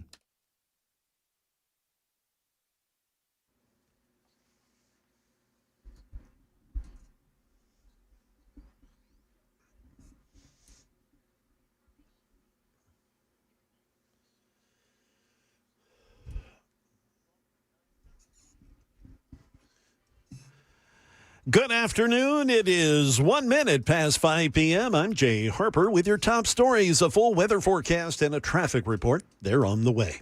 An escalating showdown over National Guard deployments ordered by the White House to fight crime in big cities run by Democrats. Illinois Governor J.B. Pritzker, he says federal agents are being relocated from immigration operations in L.A., while the Texas National Guard is preparing for a Chicago deployment. Speaking to violence intervention leaders in Chicago today, the governor questioning the response of other leaders in other cities and states, saying, quote, other places are caving in and not willing to be consistent. You can't police your way out of all the problems, and what you can do, however, is work with people and try to understand them and then lift them up out of the situation that they're in. Moving now down to Florida, where they are taking steps to end all vaccine mandates in the state, even for school kids. Here's ABC's Chuck Severson. Florida Surgeon General Dr. Joseph Ladapo standing next to Governor Ron DeSantis on ending all vaccine mandates, including polio, measles, and others given school kids. Every last one of them is wrong and drips with disdain and slavery. A statement from American Academy of Pediatrics President Dr. Susan Cressley says when children are sick and miss school, parents also miss work. Former CDC Chief Dr. Richard Besser says it puts children at risk and others around them who may have underlying medical conditions. Back here in Nashville, a teenager has been arrested on an aggravated assault charge for an incident on Nashville's pedestrian bridge after his mother called police. On Tuesday, Metro Police reported 4 suspects were sought for an alleged armed attack on the Siegenthaler pedestrian bridge in downtown Nashville. A 17-year-old was taken into custody at his home last night. His mom called police after she saw a photo of her son in a news report. The teen was identified as one of 4 suspects in the incident, where he is pictured holding a gun. He's charged with 2 counts of aggravated assault and unlawful gun possession. Detectives, they're working to identify the other 3 suspects. The investigation is ongoing. And as Middle Tennessee continues to grow, drivers say one thing isn't changing, and boy, that's the traffic headaches, especially along I-24. Nearly $50 million was spent building TDOT's Smart Corridor system, which uses the electronic signs to lower speed limits and manage traffic during peak hours. The goal is to keep cars moving, reduce crashes, and ease daily congestion. Well, I can from a personal experience, that may be the goal, but I have to say, as someone who travels I-24 back and forth from Murfreesboro to Nashville on a regular basis, I have seen no difference whatsoever. I got stuck in that mess this morning at 10 o'clock, sat there for an hour on I-24. Oh, boy. And I know many of you are joining your friends sitting on 24 right now. That's the latest news. Traffic and weather are next. I'm Jay Harper, WTN News.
Yes, we are still seeing quite a bit of congestion, especially on I-24 eastbound due to a couple of problems. The first of which at I-440 exit 53, we've got a crash. Also, 24 eastbound, just before Bell Road, an accident there at exit 59. Briley Parkway eastbound at Brick Church Pike, exit 17, a crash. We picked up stuff on 440 now. This is eastbound at the Hillsborough Pike exit. We have a wreck. And also in Wilson County, 840 eastbound at Central Pike. That's exit 72. We've got a crash there. We've got your traffic every 10 minutes every morning on Super Talk 99.7 WTN.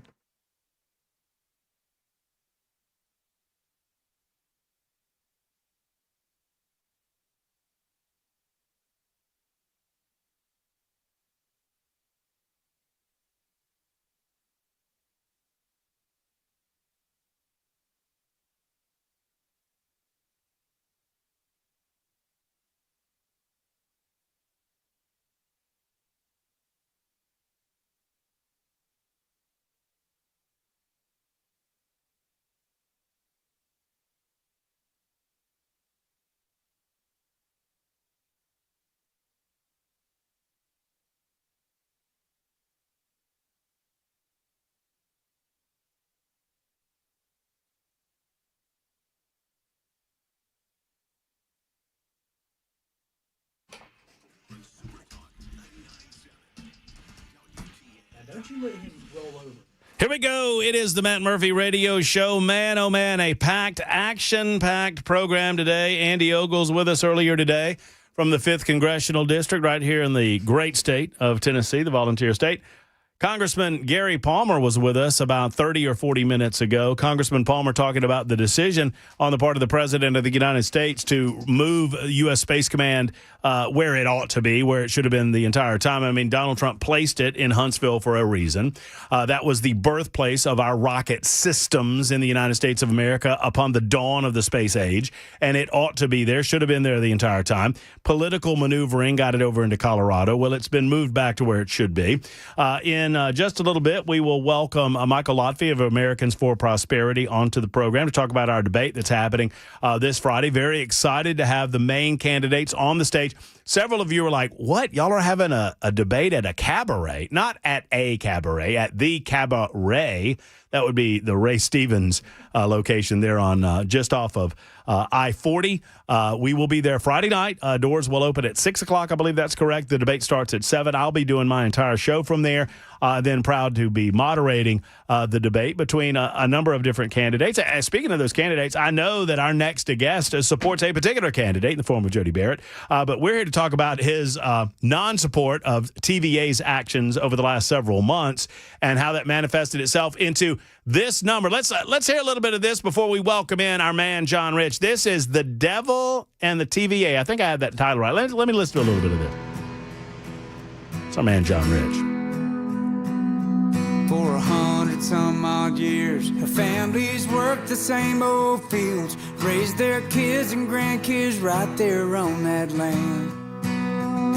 Saw the storms flood their ground, watched the crops die in the drought, stared the Great Depression down and never ran. But now they're looking at one hell of a fight, trying to save the family name from a rich man's bottom line. You think you own something, but you don't own nothing. When the government man comes around, put his dirty old boots on the ground, laughs at your protest with a gun and a bulletproof vest. He don't care what you have to say, he's just gonna do it anyway. He'll smile and grin and then take your farm away. He'll tear it all to hell right in your face. Now the devil ain't got nothing on the TV. Oh, yeah. I love that.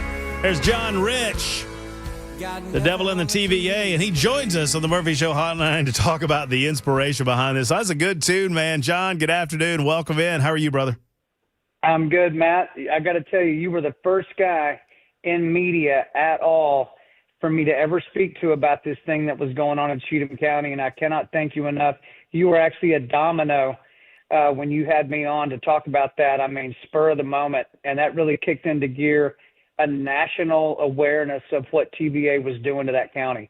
Well, I mean, I owe you a debt of gratitude, John, because you made me aware of it. I mean, I'd heard that something was going on and they were building some sort of plant and there was some fun. I mean, that, and a lot of people, I heard about it from, people just giving me the bits and the pieces. You got to the bottom of it, going out there and talking to the folks, and you made me understand what was going on, which is why I had you on. But, for those that don't know, I got to tell you, even with the voice that you have, even with the connections that you have with, certain people on Pennsylvania Avenue, I didn't know that you could win this fight, but you did.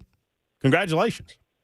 I thought it was a very good chance we would not win it. But, Matt, that's not why you enter the ring. You don't walk into the arena because 100% you're going to win. You walk in there to take on the fight because it's a righteous fight. It needs to happen. What was happening to the people in Cheatham County was so egregious and unconstitutional, the way they were dealing with landowners out there showing up with loaded guns and bulletproof vests, as the song says, demanding access to their property, no awareness of the Fourth Amendment whatsoever. That's a fight you got to take on, man. Even if you're going to lose it, we needed to put a big spotlight on this tactic that was being deployed by the TVA, which has been around since 1933. They've always dealt with people like that. And you're right. I didn't know if we'd win, but as luck would have it, at the end of the day, the people of that county, people like you, me, Secretary Rollins of the Department of Agriculture, and the president himself wound up saying, you know what, you're right. You can't treat Americans like that. We're going to tell TVA, you got to kill the project. And thank goodness they did. They saved 6,000 acres of farmland, 450 houses, the main water supply to Pleasant View and Aspen City, and on and on and on. I mean, it literally would have been like a bomb going off in that county. So it's not often that you kind of see the background of a song before a song is written. Normally you hear the song and then you have like an artist like yourself and you get the background after the fact. But we kind of watched this song write itself almost in a way, didn't we? Yeah, that's a good point. You're right. It kind of did happen that way because, like you said, I started driving out there with my iPhone and my selfie stick. That's what I was armed with. They were showing up with tactical gear and loaded weapons. I went out with an iPhone and a selfie stick, and I literally sat on the front porch of Cheatham County residents and just said, tell me what is going on out here. And the stories were so unbelievable. When I posted them on X, which I think is where you saw it, just at John Rich, they started racking up. I think one video had over 2 million views just on X because Americans across the United States, they're all watching this going, what are they doing? I mean, nobody could believe that a federal entity was treating American citizens like that. Well, and, it became, and you highlighted it in this way, it became a David and Goliath story. It was the insurmountable entity that doesn't get beaten, that doesn't care about the little guy and the little guy. And for once, the little guy came out victorious. And look, and I tried to remind people when we talked about it on the show, I'm not against the TVA from a historical standpoint, except to say that I think we're at a point where there's a better way to do all of this. There's a better way to get community involvement and community support and not do it by, putting the heel of the boot on the local citizens that feel the brunt of your power. In other words, there's a way to work with these folks to make it right for everybody. You're correct. We need power in the United States. President Trump wants to be energy dominant. I want our country to also be energy dominant. TVA will play a big role in that. But there's a right way and a wrong way to treat an American citizen. You don't show up with guns and bulletproof vests and demand access to their property, and when they don't let you on their property, sue them into the Stone Ages, then condemn their property, then offer them 10 cents on the dollar for their property and tell them to get the hell out of here. I mean, that's not how we do it. And so putting emphasis on that story and showing real people who were really being treated like that, that's what got us over the finish line. And I'm really happy for that county, for all the people I've made friends with through this process. And now that song, by the way, The Devil in the TVA, I checked it right before I got on the air with you. It's number 3 right now. It's surging towards number 1 on the country download charts on Apple Music. Oh, love it. Incredible. We're going to get it to number 1. Let's get it to number 1 right now while John Rich is on the phone. Do it. Have you had a chance to talk with some of the folks in the aftermath? I mean, they've just got to be so elated at the results and the aftermath of how all of this turned out. And I'm sure there's a lot of people in Cheatham County, a lot of those families that you sat down with, that you talked with, like you say, with that selfie stick and that camera, that wanted to hug your neck in the aftermath. It has been like a whole new group of family members for me. Right. Some of them are like in their 80s. And been sitting on their land and in their families for a long time. I heard there were bonfire parties. They're wanting to have a parade. I mean, it is big stuff. I mean, it was going to absolutely wreck that county. I mean, they were putting it right on top of whole entire. This wasn't just wide open farmland that nobody's around. This was like 450 houses, and just crazy why the TVA would ever do something like that. I have petitioned the president. You don't know this, but I petitioned President Trump, an official ask. I said, I would like you to give me an appointment, a presidential appointment as a citizen advocate, where I get to come to you personally when I run across things that are egregious things happening to American citizens, and let me tell you the unvarnished story, and let you give me the authority to then go do something about it and stop something from happening. And so they're looking at that right now. I think there's a good chance that may happen. I would love that title much more than congressman or senator or anything in politics. I'd rather just be a citizen advocate, go out and help my neighbors. Well, you're doing a great job of it right now, brother. I mean, you certainly did a wonderful job, and you parlayed it into an incredible song. Love this number, The Devil in the TVA. You can download it anywhere you download music, right, John? Yeah, it's Amazon Music. It's on iTunes right now. It's number 3. So, yeah, if that song goes number 1, I told TVA, if you don't get out of Cheatham County, I'm going to have all of America singing a song comparing you to the devil. And I think they thought I was kidding. I really do. I think they thought, you ain't going to do that. And I said, trust me, I will do it. Get out of Cheatham County. And they didn't. They had to be forced out by the president and a cabinet member. And, of course, I said, well, I made you a promise. Here's the song. And then I look on the chart, and the sucker's almost at number one right now. Well, there's a reason for that. It's a good number. It's a good message. It really is a David and Goliath story. And David won this one with a lot of your help, John. Congratulations on your efforts. You said that you wouldn't stop until you saw justice done for the people of Cheatham County, and you were good as your word. And we so appreciate that. And I want people to go download this song and listen to the rewards that we get from the hard work that you went after these folks with. I appreciate it. And one last thing I would say is this is a true story. Jody Barrett, who I know is about to be in this debate, right? But Jody is the one that took me to West Tennessee, to Humphreys and Benton County, to show me the TVA property that is abandoned, where they could take this Cheatham County project and put it over there. And that gave me the leverage then to go to President Trump and say, there is an alternative. We're not just screaming. There is an alternative, and Humphreys County wants it. I had no idea that existed until Jody told me about it, and we drove out there together, me and Jody, and looked at that property and saw it for myself. So a big thanks to Jody Barrett, too, on behalf of the people in Cheatham County. Well, we appreciate Jody. We'll see him Friday night. John, I know your weekends are busy, but if you got nothing going on, Cabaret, it's where it's at. Big debate, 7 to 9. Y'all have a great time. I just will. might show up. We will. John, thank you for everything. Take care, brother. Yes, sir. All right, there's John Rich joining us for a few moments. Speaking of the big debate, we have our man Michael Lotfi of Americans for Prosperity to talk about the debate, the rules, the setup, and whether or not you can still get indoors. Now, you can listen to it on Super Talk 99.7 WTN from 7 until 9 Friday night. We'll tell you all of the parameters, who qualified, who did not, what were the rules of qualification. That's all to come on Super Talk 99.7 WTN.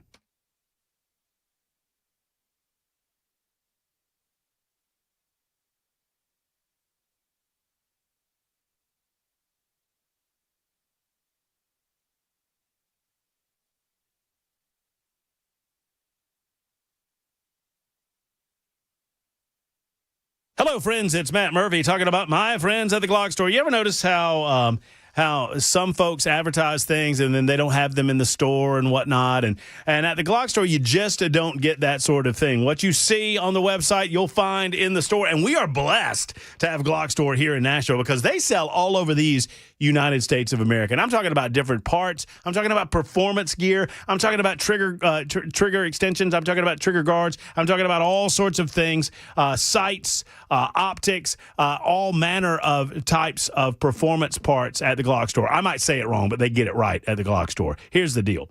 You go to the Glock Store and you can try before you buy. I love the fact that they have sample bullet packs for $6.99, and you can get in one of their shooting rooms, Never Lanes, one of their shooting rooms with a qualified trainer to help you out and to figure out exactly what you're looking for. Try before you buy at the Glock Store, and don't forget to ask them about memberships to their shooting rooms. There's a membership program available for you that'll have you out and as proficient as you want to be with a qualified trainer at the Glock Store. Go to glockstore.com, glockstore.com, minutes away from the airport, worth the drive from anywhere. It's the Glock Store.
Rallies in D.C. earlier today from survivors of Jeffrey Epstein's abuse, and they're demanding total transparency in the case. We'll have that story. Also, the drug dealer who supplied Friends star Matthew Perry with the substance that killed him, that person entered a plea today. We'll have those stories coming up at 5:30 on Super Talk 99.7 WTN.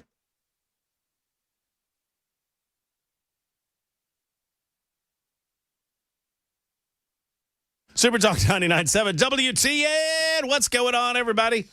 It is 26 after the hour. A special programming note because Matt Murphy is late. Cameron Smith is around here somewhere. I want to talk to him about this debate that's coming up. I got Michael Lotfy in the house. He's going to talk to us about this debate in mere seconds. You on the phone, 615-737-9986. Plus, Nincompoops in the News is on the way, but it will be at 6:06 or whenever we get out of news after the top of the hour. So just after 6 o'clock, we will do Nincompoops in the News, big-time Nincompoops in the News. Hell, I might be the Nincompoop in the News considering what happened over the weekend on my birthday in Biloxi, Mississippi. So that is on the way. You know, it was a good weekend. It was a good weekend. Very profitable weekend at the tables. Michael Lotfy joins us of Americans for Prosperity to talk about our debate. I'm very excited. I'm excited. Hey, real quick, before we get into that, I want to thank John Rich. Lived in Cheatham County for 10 years. Have owned several properties in Cheatham County, 5 or 6 total, couple on the river there. And I didn't, like you said, I didn't think that John would actually be able to get this done. And I just so appreciate what he did.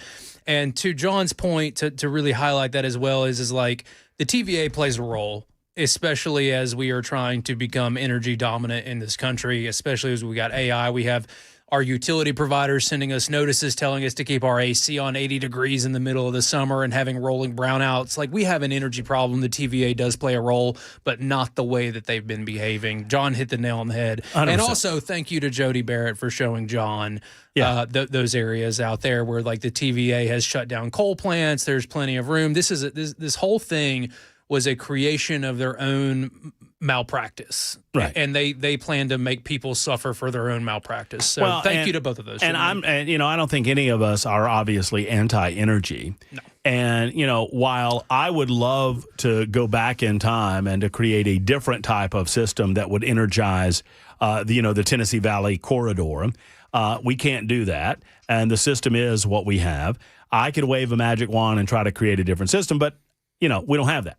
Bottom line is this. TVA had an opportunity to do it, and hopefully new leadership with the TVA will do it the right way. We got Lee Beeman on the hopefully we'll have Lee Beeman soon on the TVA, and I think that's going to open a lot of doors 100%. For some reform that needs to happen. So back to the debate. Well, right, and just the final point on that is that have public hearings, talk to the communities. You're going to have objections, but if you speak to the community and help them understand on the front end exactly what you're doing, why you're doing it, why it's beneficial, and you are very open and transparent. They didn't do that in all of this. They just kind of ran roughshod over that area, and that's not the way to do it, even if it is necessary, even if you feel like it's a compelling, important piece to the energy sector. There's a way to do things the right way. They did it the wrong way, and because of that, it got taken off the table. Yeah, and if something is for the public good as well, right? Like to me, if you're going to be taking people's land to be a part of this, then by God, they should be paid more than market value. 100%. And what they were doing is my understanding. I've got a close realtor friend out there, and she was saying they were going and getting appraisals that were like 2 years, 3 years old, pre-COVID, properties that sold before COVID, before the property prices exploded, and taking these appraisals of people and saying, your land's not worth much of anything. This is what we're going to give you. If you don't like it, take us to court. And by the way, you see our guns and our unmarked vehicles. Yeah, that's what you're dealing with. So it was government-sanctioned bullying. Thank you to John. But on to the debate, which is what we're here to talk about. Here's what we're going to do. We're going to do the news real quick so that we don't have to subdivide the debate discussion. Michael Lotfy's with us. He and I are acting as co-moderators of the debate Friday evening from 7 until 9. I'll do my show until about 6:30. I'll take about the last 30 minutes off. Dan Mandis is actually going to help us out and be a part of the show for that final 30 minutes. Thanks to Nashville's Morning News and Dan Mandis for doing that. I'll get a breather, get a glass of water or whatever, and then we'll reset and do the debate Friday night at 7 o'clock. Now, we want you to be there. We'll tell you all about that. But if you can't be there, you can listen right here on Super Talk 99.7 WTN. All of those parameters, all of those discussions to come on Super Talk.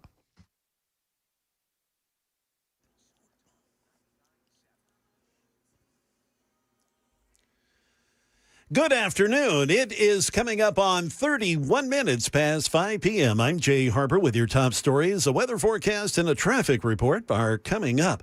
Rallies held in Washington, D.C. earlier today from survivors and others demanding the full public release of the files related to the Jeffrey Epstein case.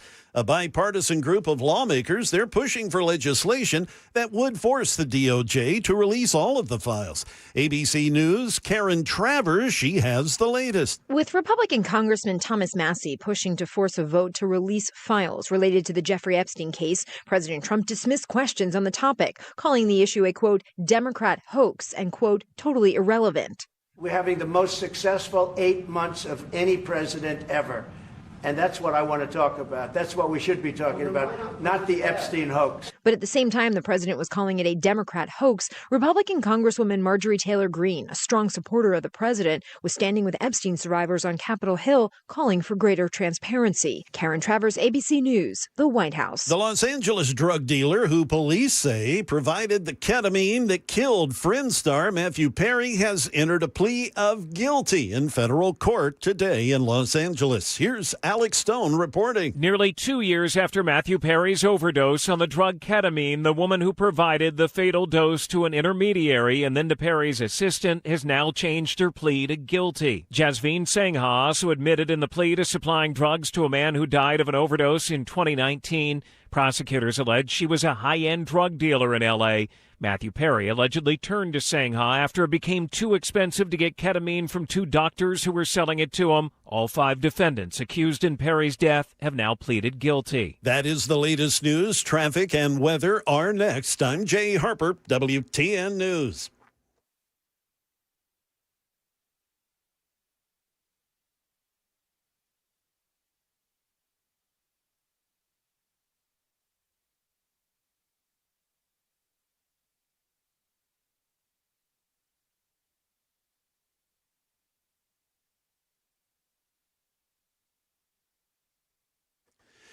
Well, Briley Parkway eastbound to Brick Church Pike, still working that crash in the Whites Creek area. That would be near exit 17. 840 eastbound at Central Pike out in Wilson County near Lebanon. That's exit 72. Got a crash there.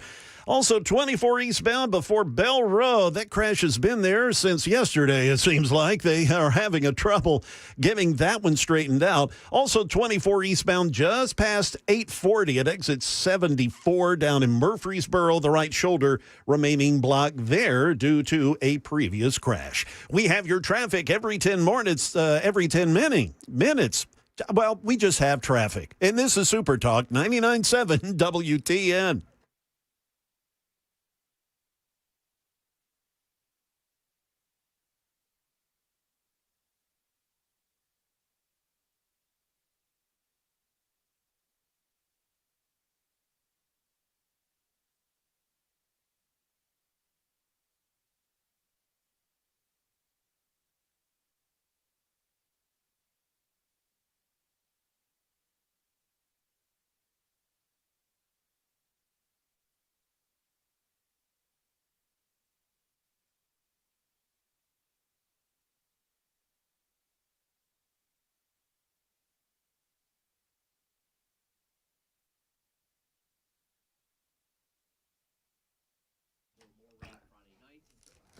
Hello, friends. It's Matt Murphy. Cover Nash is a local organization run by my man, Shane Ring. Shane is your personal concierge when it comes to health insurance. Here's how that works. That's a fancy way of saying this. When you call Shane, he does not work for any insurance company. He works for you. Now, a lot of times you call these 1-800 numbers or you talk to somebody online and you don't know who they're working for, but they are often angling you toward a specific insurance plan. Why? Because they get money that way from those insurance companies. Shane doesn't do that. Shane works for you in the sense that he wants to find out what your priorities are, what your needs are, what you're paying right now. Sometimes he says, you're in a great program. You're in a great insurance plan. I wouldn't change a thing. Sometimes he changes a lot of things that can save you a lot of money. And he's got some great programs available, like $250 deductibles and flat copays after the deductible with a nationwide PPO plan. Ask Shane about this. Call your personal concierge. You can talk to him on the phone. You can meet him in person in Brentwood. It's Cover Nash. 615-465-0023, 465-0023, or covernash.com.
Yeah, thanks to Paul Winkler for sponsoring our big debate on Friday night. I'll talk more with Paul and about Paul coming up in just a little bit. Thank you to the Wellness Institute of Nashville. The Wellness Institute of Nashville has my seal of approval because they do a job and they work it hard. What do? They alleviate pain without the need for needles, without the need for the possibility of surgery, without the need for painkillers. I mean, they do it in a natural fashion through spinal decompression technology available at the Wellness Institute of Nashville. I made the switch to Dr. Mitch.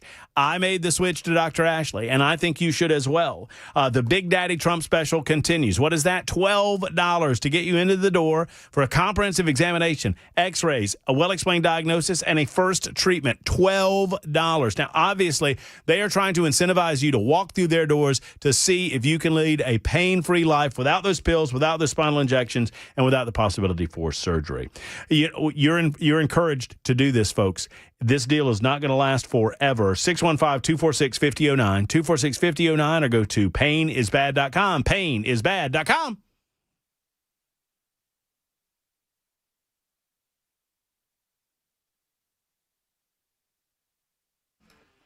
This just in, an accident, I-40 eastbound, right past Mount Juliet. Be on the lookout for that. Also, Matt, did I hear you say Jackson wasn't staying? If not, that's a shame. He does a great job and fits in. So your family's checked in on the super text line there, Jackson. Oh. Isn't that nice? Your family joined us? No, Jackson's not going anywhere. As a matter of fact, quite the contrary. We announced last week that Jackson is now a permanent addition to the afternoon show on Super Talk 99.7 WTN, at least permanent in the sense that he's here for the foreseeable future until he escapes his shackles. I'm glad to have you. In the words of the great Jordan Belfort, I'm not leaving. I ain't leaving. I like it. By the way, in the 6 o'clock hour, you have been asked to give a breakdown during the Action Jackson football minute of the beloved Tennessee Vols. Okay, I'll break down the Vols, and we'll definitely hit on Alabama's woes as well. Shut it, big boy.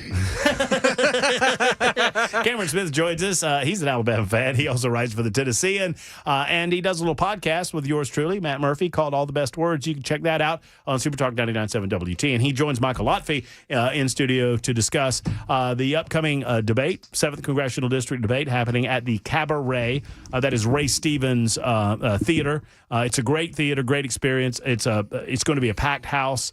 We anticipate on Friday night. If you've not gotten your tickets, I just saw someone got their tickets earlier today, so maybe one or two available still. Michael Lotfi. The place seats 700. We've had many RSVPs. My sense is that there's still some seats available in-house. Definitely going to want to be there in-house if you can be. Yeah, I think it's always a better experience, especially if you're trying to make a decision between a couple of candidates to see them in person. We might do a straw poll as well. Ooh. Afterwards. Why don't you just put 225 on a bench and put it on the stage and see who can do it? Like Knox County Mayor Glenn Jacobs style? Yeah. Glenn's going to be here tomorrow. I hope he's I get a pass because of my shoulder, thank goodness. You're recovering. You're recovering. That's right. I feel like I would be like Ma'am Dami, right? Was it Ma'am Dami that did 135? Oh, I saw that. He could barely get it up. It was embarrassing. Yeah, well. What I've always wanted to do in one of these debates is just take a 9mm, disassembled, and put it on the stage. And just say, can you put this together? So I moderated a debate. Remember the debate that we were a part of in the 6th Congressional District in Alabama? Mm-hmm. And the final two candidates were, because there was a primary and there was a runoff, and the final two candidates were Paul DeMarco and Gary Palmer, who I had on the show, surely by coincidence, today. And so it was not me, but somebody asked a question about guns, like, what kind of guns do you have? And DeMarco, who nobody thought had a single gun in his home, started rambling about how he wasn't going to say, and it was inappropriate to ask, and that, that he didn't think that was right, but he can protect himself, but he's not going to get into what guns he has. And then the guy turned to, I think it was Cliff Sims, he turned to Gary and said, Gary? And Gary's like, I got a 308. He starts rattling them off. And I look at the camera and say, he just won. Yeah, he did. And that's actually what happened. And DeMarco, I will never forget it. I was sitting there. He said, well, my wife's a hell of a shot. And I'm like, oh, buddy, oops. It's Alabama, man. Come on. All right. First off, let's talk about the parameters by which one could get into the debate. Sure. Yeah. And then who is on the stage Friday night? Because we got a final tally, right? We have the stage is finally set. All right, let's do it. The parameters were that you either had to come place top three in the poll that we did, which we released last week. So the top three that finished in that poll were Jody Barrett, Gino Bolso, and Lee Reeves. And if you weren't in the top three, you could still qualify, but you had to have some financial backing to show that you could overcome that polling gap in such a short amount of time. So you had to have raised at least $250,000 to qualify otherwise. We only had one candidate that actually provided their financial statements to prove that they had raised the money, which was Matt Van Epps. So those are the three candidates. It seems that the field is, four candidates. Yeah, I'm sorry, did I say three? Yeah. Those are the four candidates. It seems like the field is certainly starting to narrow as we get closer to Election Day, and early voting is just around the corner. And so those are the four candidates who have made the debate, who will be on stage, who all indications would say are the ones that have a real shot at winning this thing. Well, and with no disrespect intended to the candidates that don't make the field, and I would say this, I am going to invite every single one of those candidates on my radio show. Sure. We have a lot of time. Yeah. So I will provide you the exposure. But as Michael Lotfi knows, as AFP knows, as Matt Murphy knows, you've got to set some rules, and you've got to get a cutoff somewhere, especially in a field of 12 people. Otherwise, you don't really get to hear from anybody. Right. Yeah. And so I fully understand that. So for those candidates that did not make the field, we'll give you an opportunity to make your case at some point. But I'm happy with the field. I think those four. I think you're probably looking at your next United States congressman from the 7th District in those four people. And I guess you're the moderator, so you have to be kind of neutral. Mm-hmm. But I mean, very neutral. Do we have anything that lets us know of those four, how it's ranking right now? Have we seen any polling or anything out there? We've done polling, obviously. I've heard of some other anecdotal polls. I haven't seen them. The only poll that has been publicly released is the one that we released last week. My sense of this thing, man, is that it really is truly wide open. I would not be surprised if any one of these gentlemen becomes your next congressman. Yeah, well, what's interesting for me is I've asked folks repeatedly, like, can you help me, figure out what you like about this candidate or that? And they all put such generic pablum out there that it doesn't make it's like I stand with Trump. Well, raise your hand if you don't, because you're not going to win. I'm glad he's saying this, because one thing Matt and I have been reviewing the questions. Yeah. And the questions are really, if the candidates have a desire to answer with honesty and integrity, the questions are really difficult questions. And we expect to see some real differentiation come up. Hopefully, like I said, if the candidates decide to respect the audience enough to give them honest answers. Well, and what Michael and I have talked about, and where the role of a moderator might differ from a talk show host role or whatever, is that I could ask the question, hey, what do you guys think about border security? But why am I wasting our time? Why would Michael waste our time asking a question like that? Now, but there are ways to ask about immigration policy that we might create some space between the candidates, and that's what I'm trying to do. Yeah. In formulation of my questions is I'm just trying to give people the opportunity to see space between the candidates and to see them on stage answering a question in a manner of their choosing, because there's not any follow-ups, and I kind of like that, because it just whatever you want to say is it's gonna be there. And the people are smart enough to see the differences between the candidates and to figure out who their candidate of choice is. I've been running campaigns for 15 years, and one thing I always try to do with my candidates when I run a campaign is I try to get them to actually respect, the integrity of the intelligence of a voter. And give them more than just sound bites when they're running a campaign. And I've got to tell you, I agree with exactly what you're saying. Is like, I'm driving here listening to Super Talk 99.7, hearing all of the candidates' commercials, right? And it's all the same generic Trump. Well, and we're not doing that. And I'm not a moderator, so I can say my sense of things. But I like Lee. I've worked with Lee on some legislative stuff, talked to him, smart guy, did the targeting birthright citizenship is his big intro volley into the race. And I'm like, dude, that bill's already been introduced. Could you at least have searched for it and realized, are you going to co-sponsor someone else's bill? It was clearly a campaign-driven pandering effort right out of the gates by a otherwise smart candidate. And it really kind of frustrated me. With Jody, the school choice stuff I'm like, okay, we've been kind of squishy here. I don't really know where he is on that stuff, but that was a big issue for me. It was something that I really advocated here in Tennessee, and I haven't got clarity there. Gino, I don't know. I don't know him real well, so I don't know kind of what his angle is. And I'm just trying to figure it out. I just want to know something. So I'm glad you guys are going to ask some questions that'll try to give me something to base a vote on. And, 2 hours is, and I think there's a 5-minute break in the 2 hours. Right at maybe there's not. I don't know. I haven't seen the final format, but there was a thought about it. But it goes straight through. Is my point? Is that we start at 7:00, go straight through to 9, and there might be one break, or there might not be. I don't know how the format goes, but one way or the other. You're on stage under the hot lights, and the questions are just. Murphy's going to ask a question, Lotfie's going to ask a question, and then Murphy's going to ask a question, and everybody gets to answer these questions. They're real questions too. They're not.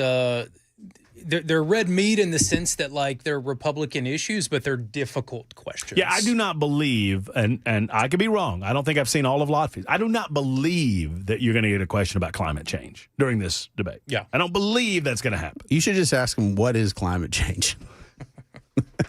It's like, have you been outside? It's cold and chilly for early September. And I should clarify, I do not get to vote in this race. My representative is Andy Ogles, who wants to bring the military to Nashville. So everything's fine. You never know what might happen in 2026. You never know. You never know. I thought you were jumping in the race at some point. Dude, you've seen my 5 boys. You understand exactly why. No, I can understand why you would want to get the hell out of town. Now that you mention it, that's not a bad idea. We better talk to your wife about Yeah, she'd be like, hey, field trip, boys, field trip. And they can just stay with you in your office. Yeah, I think I'm going to be pretty busy just explaining the Constitution to people that seem to forget what it says. And That's a thing. But I mean, I bring up the time frame because I feel like we'll get an opportunity to get down into the nuts and bolts of issues that matter. I really hope. What I hope is, and I talked to, because I was considering running in this race at one point, and I had conversations with most all the candidates, all the ones that are on stage at least, and what I told them then is you really need to look for an opportunity to. I'm looking for someone to not run in this thing who's going to really distinguish themselves and actually talk about the issues. Mm-hmm. Unfortunately, I don't feel that we've had that yet. Yeah. And so this debate, if the candidates will seize the opportunity, is a real opportunity to actually talk about the issues and talk about real policy and get a little bit more than just the skin deep things that we hear every election cycle. All right, quick timeout. We'll reset and we'll remind you where the debate is, how you can get tickets if you so desire to be there. We encourage you to be there. Lotfie's dangling these straw polls in front of our, which y'all know how much I love a straw poll. I mean, boy, I love a straw poll as much as, maybe even more than I love a phone poll. But one way or the other, you got to do it some way. Straw poll, perhaps, on Friday night. We'll tell you all of the parameters in just a moment. It's 52 after the hour on Super Talk.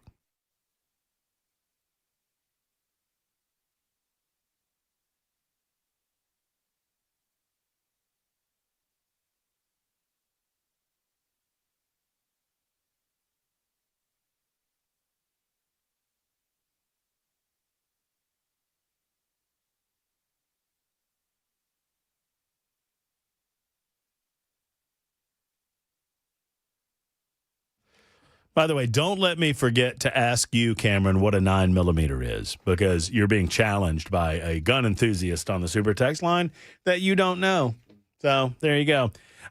One way or the other, I challenge you. Do you know if your AC is running properly? Is it running efficiently? Now, maybe it's running and keeping it at 72 or 70 or whatever you keep the AC on, but perhaps it is working harder than it needs to. Maybe, just maybe, you need maintenance done on that unit by Efficient Heating and Cooling. Jeff Eddy can save that unit for the rest of the season. Now's the time where you're looking for that, right? If you've noticed that you've got a problem, get Jeff Eddy out and see if he can get you through the season. And then we need to talk about perhaps replacing the unit for next year. But if you can get through this year, you're going to want to do that. And there'll come a time in September where I'm going to start talking to you about getting those heaters checked, folks.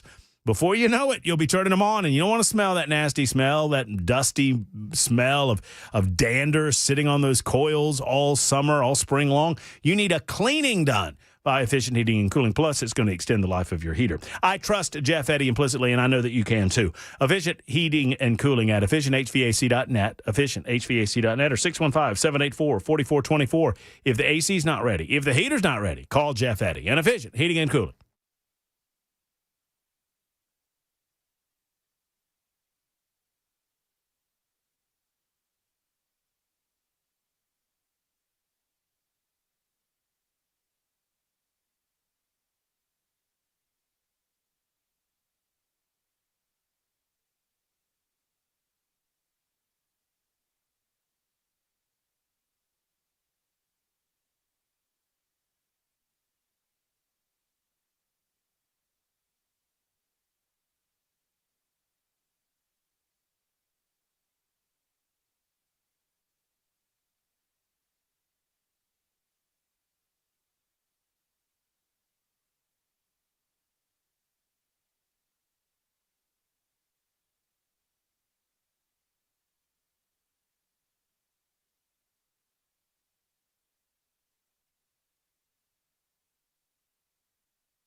President Trump defending the action against a drug-carrying boat in the Caribbean. And the president also hinting that other blue state cities may start seeing visits from the National Guard. That's all coming up at 6 o'clock on Super Talk 99.7 WTN. All right, we'll have to wait to find out if Cameron Smith actually knows what a 9mm is until the 6 o'clock hour right after that newscast. 6880 says, Cameron, what make and model of 9mm? You are firearm illiterate. You boys are a disgrace. You know what? I love my H&K VP9, and that is the 9mm that I use. But the 5.7 Ruger with it's not as chonky of a round, is so much more fun to shoot. I'm more accurate with the Springfield that I have. And I don't know why, because it's a bulkier piece than the Glock 19. But let me tell you something. If I like my Glock 20 hand cannon, which is a 10mm. It's just I'm not going to pretend I'm some kind of gun enthusiast, but you know what you got. I like plinking around, and I'll tell you what, that Ruger is so fun to play with because there's like no recoil, and it's just fantastic to blow up targets and cans and stuff. All right, so Lotfi, I will have to get your assessment on your guns at a later time, but because I need an assessment on this. So the debate. Well, being Persian, we do bombs. We don't. That's awesome. Grenades, maybe an AK. Super neat. Yeah. One of those curved swords. What do you call those things? A sight? Scimitar. Come on. Scimitar. I didn't want to culturally appropriate. Hey, Persian, meow. Yeah, like the cat. But one of those, Yeah. I like the cat. Cut a cantaloupe. We prefer watermelon. Cabaret, Friday night, doors open at 6. Doors open at 6. Be there before then. No later than like 6:15. Yeah. Expecting there's going to be a decent line. We need to get people in. Please pre-register. If you pre-register now at www.afptn.events, that will help you get in the door quicker and get a better seat. So, again, that's www.afptn.events, and we're looking forward to it. Looking forward to it. We hope that you are there. The 4 big candidates, Barrett, Reeves, Bolso, and Van Epps. We'll battle it out, 4 candidates on the stage, and we look forward to you being there or listening on Super Talk 99.7 WTN. Lotfi, I'll see you tomorrow at lunch. See you tomorrow. And Cameron, you stay right there. We're going to talk to you, pal. We'll be back. Another hour to go. Nincompoops included in that hour on Super Talk 99.7 WTN.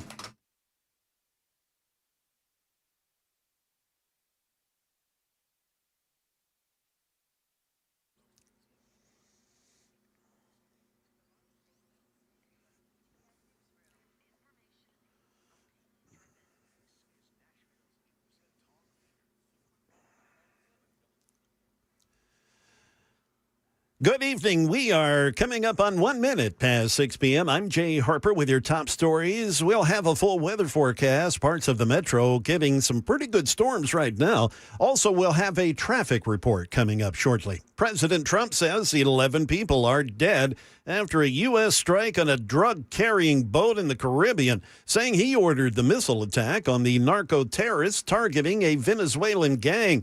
ABC's Ann Flaherty has more. President Trump claims a drug speedboat allegedly operates under the control and approval of Venezuela's President Nicolas Maduro. In a major escalation, the U.S. military launching a deadly attack on this suspected drug smuggling boat. Over the last few minutes, literally shot out a boat, a drug-carrying boat, a lot of drugs in that boat. According to President Trump, 11 people on board were killed, all alleged members of Venezuela's Tren de Aragua gang. President Trump also posting a video of the incident on social media. Venezuelan government officials, though, they say that the video was artificial intelligence.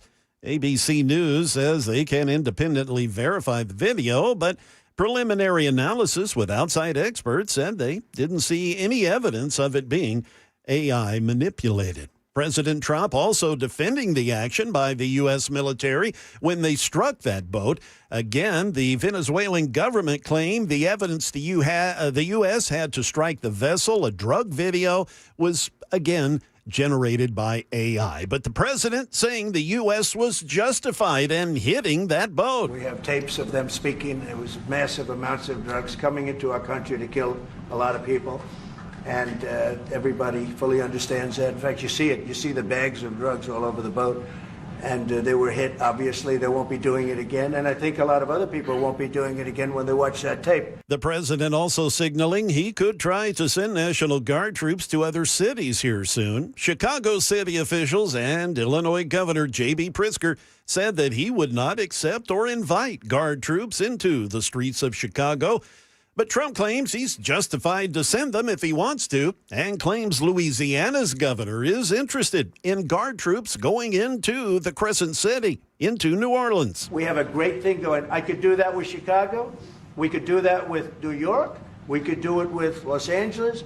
So we're making a determination now. Do we go to Chicago, or do we go to a place like New Orleans, where we have a great governor, Jeff Landry, who wants us to come in and straighten out a very nice section of this country. That is the latest news. Traffic and weather are next. I'm Jay Harper, WTN News.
Out in Wilson County, a vehicle fire. Actually, it's a tractor trailer. It's on the shoulder, and the brakes are on fire. This is 40 eastbound just before exit 229. Also in Wilson County, 40 westbound at Highway 109. That's the Gallatin exit 232. A crash reported there. And also 40 westbound at Fessler's Lane, exit 212. We have a crash. And now back out to Wilson County. I-840 eastbound at Central Pike, exit 72. A wreck reported. We've got your traffic every 10 minutes every morning on Super Talk 99.7 WTN.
Super Talk 99.7 WTN, Matt Murphy and you. It's the final hour of our Wednesday edition. The show has flown by thanks to our guest, Andy Ogles, Gary Palmer, Michael Lotfi, and John Rich. I mean, it has been an action-packed show. Tomorrow, we have Metro Councilor Courtney Johnston. That would be the Nashville Metro Council. Courtney Johnston, to talk about what a liar Freddie O'Connell is. Is she still fighting people over there? Man, I feel bad for her. And, well, I mean, and I say that, I don't say that lightly. I mean, Freddie lied about what happened regarding the tunnel and didn't think he'd get caught. And now receipts are out, and now we know that Freddie was lying about it. And it is what it is. And Freddie, you know what? You know, if you want me to say you were fibbing Freddie, I'll say fibbing. I mean, if that makes you feel better. Maybe misremembering is misremembering is my favorite. Yeah, I misremembered. We can do that. So if your memory failed you, whatever, but you're certainly lying about those things. Courtney Johnston tomorrow on the show, plus Knox County Mayor Glenn Jacobs in person. And I have it on good authority that if you give me any backsass, Jackson, that Glenn Jacobs will put you over his back. I would like him to slam you through that table. And shake you vociferously. Let's test that new shoulder out. He will throttle you about the neck and shoulders with some sort of wrestling move. We'll see whose side he's on by the end of that interview. I just want to know if he can bring the mask with him. You know, Matt, I interviewed the mayor, Jacobs, during the, we had interviews from the big Republican Party viewing party during election night, with Marsha Blackburn and all that. And that is a big man. Yeah, he's a big. That is a How big tall dude. is he? I don't know. He's listed at 7. I don't know that. 6'7" or 7 foot? 7 foot. Yeah, he may be that big, Matt. He shook my hand and I felt like I was 4 years old. He's huge. He can bench 225 though. I'm willing to bet he could. We saw it on social media. On social media. You know, he issued the 225 challenge, and thankfully I got left out because of my shoulder. I've got some camera adjusting to do if he's 7 foot. Oh yeah. You're gonna have to. No, you don't. You just cut off his head. That's right. You do whatever Glenn tells you to do. At that point, he's also he's a vocal proponent of what do we call them? Advocates. What are they? When you got the people that you'll walk around and advocate for political campaigns. Oh, what's the word? Fundraisers? No. Voices. They're advocates. Influencers. They're Tell me what you're talking. Use your words. I'm talking about people that go on television or radio shows and advocate for particular political candidates. They are surrogates. Yeah. Boom. All the best words right there. There it is. There's the best word. Isn't that when somebody else has a baby for somebody? That's correct, Jackson. Yep. That show starts at 3. That's right. That's exactly right. Other use of the word. And that's another use of the word, but the surrogate is a perfectly good use as well. So, so he's a surrogate for Marsha Blackburn. He'll be on with us tomorrow afternoon as well. So Cameron's here. I'm here. Jay's here. Jackson's here. It feels like we should just go ahead and play some music and do some nincompoops in the news. I don't know. Feels that way. Nincompoops in the news. By the way, I love our listening audience. My listening audience on this radio station, on this radio show, is the finest listening audience on planet Earth. Even those of you I disagree with, even those of you who hate listen to me, I love you. And I love the fact that they are coming out of the woodwork and so Cameron mentioned that he would love to just take a 9mm and take it apart and put it on a debate stage and say, who wants to put this back together? And so you got your manhood challenged. I did. Like, what kind of 9mm are we talking about there, Cameron Smith? And so now people are just randomly listing their favorite handguns. That's how we know these are our people, Matt. These are our people. Larry says, Cameron, glad you like the 5.73. Yeah, man. 0515 says, this is Birch. My wife's got the Ruger LC9. Yeah, he's responding to my post where I said I had the LC9. Oh, you do have the LC9. Yeah, and I've got that Springfield Armory XD9, that 9mm you're talking talking about. I love that. Is a beautiful gun. I love the gun, and for some reason, I'm more accurate with the XD than I am with my Glock, and they're the very similar size and weight. Yeah. But the XD feels a little girthier in my hand. Yep. And I feel like I'm used to that. So I'm just like an old school rifle guy. Like I like handguns. Like that's fun for like plinking around. But I have a Thompson Center Icon Deluxe 308, and it is a bolt action. And the boom of a big rifle is just fun. It's cool. I agree. It's why when I'm toying with my handguns and I'm playing around with, what I got a 43X, I've got a SIG 365, and those are, your hideaway and getaway guns. I call them my getaway guns. That will just get you back to the truck where the XD is, and now you got some ammo and some rounds. But you trade those 9s for that 10 mil, and it's just that's why I call it the hand cannon. It is just the noise is significantly different. The only one that I haven't shot that I kind of want to is the Taurus. I think it's called the Judge, and it's a 410. That's 45/410. Yeah, so you can either. You can shoot the shotgun shells in there, and that's so cool. I just never did that. I kind of like that too. I don't know why. I like it all.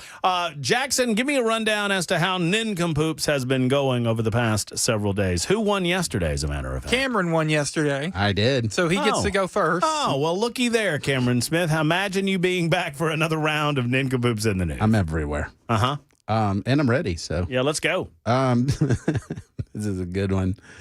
Kids and parents watching horror as a Florida man dressed in a Chuck E. Cheese mascot costume was arrested. Flag on the play. What? We've already done it. Why? How?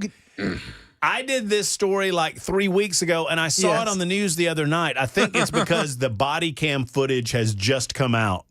Yes, it did show the body cam footage, which watching Chuck E. Cheese getting taken away is perp-walked. It's freaking priceless. Stop resisting. Absolutely love it. Well, then by definition, I think I have to. I'm sorry you're flagged out. I'm flagged out.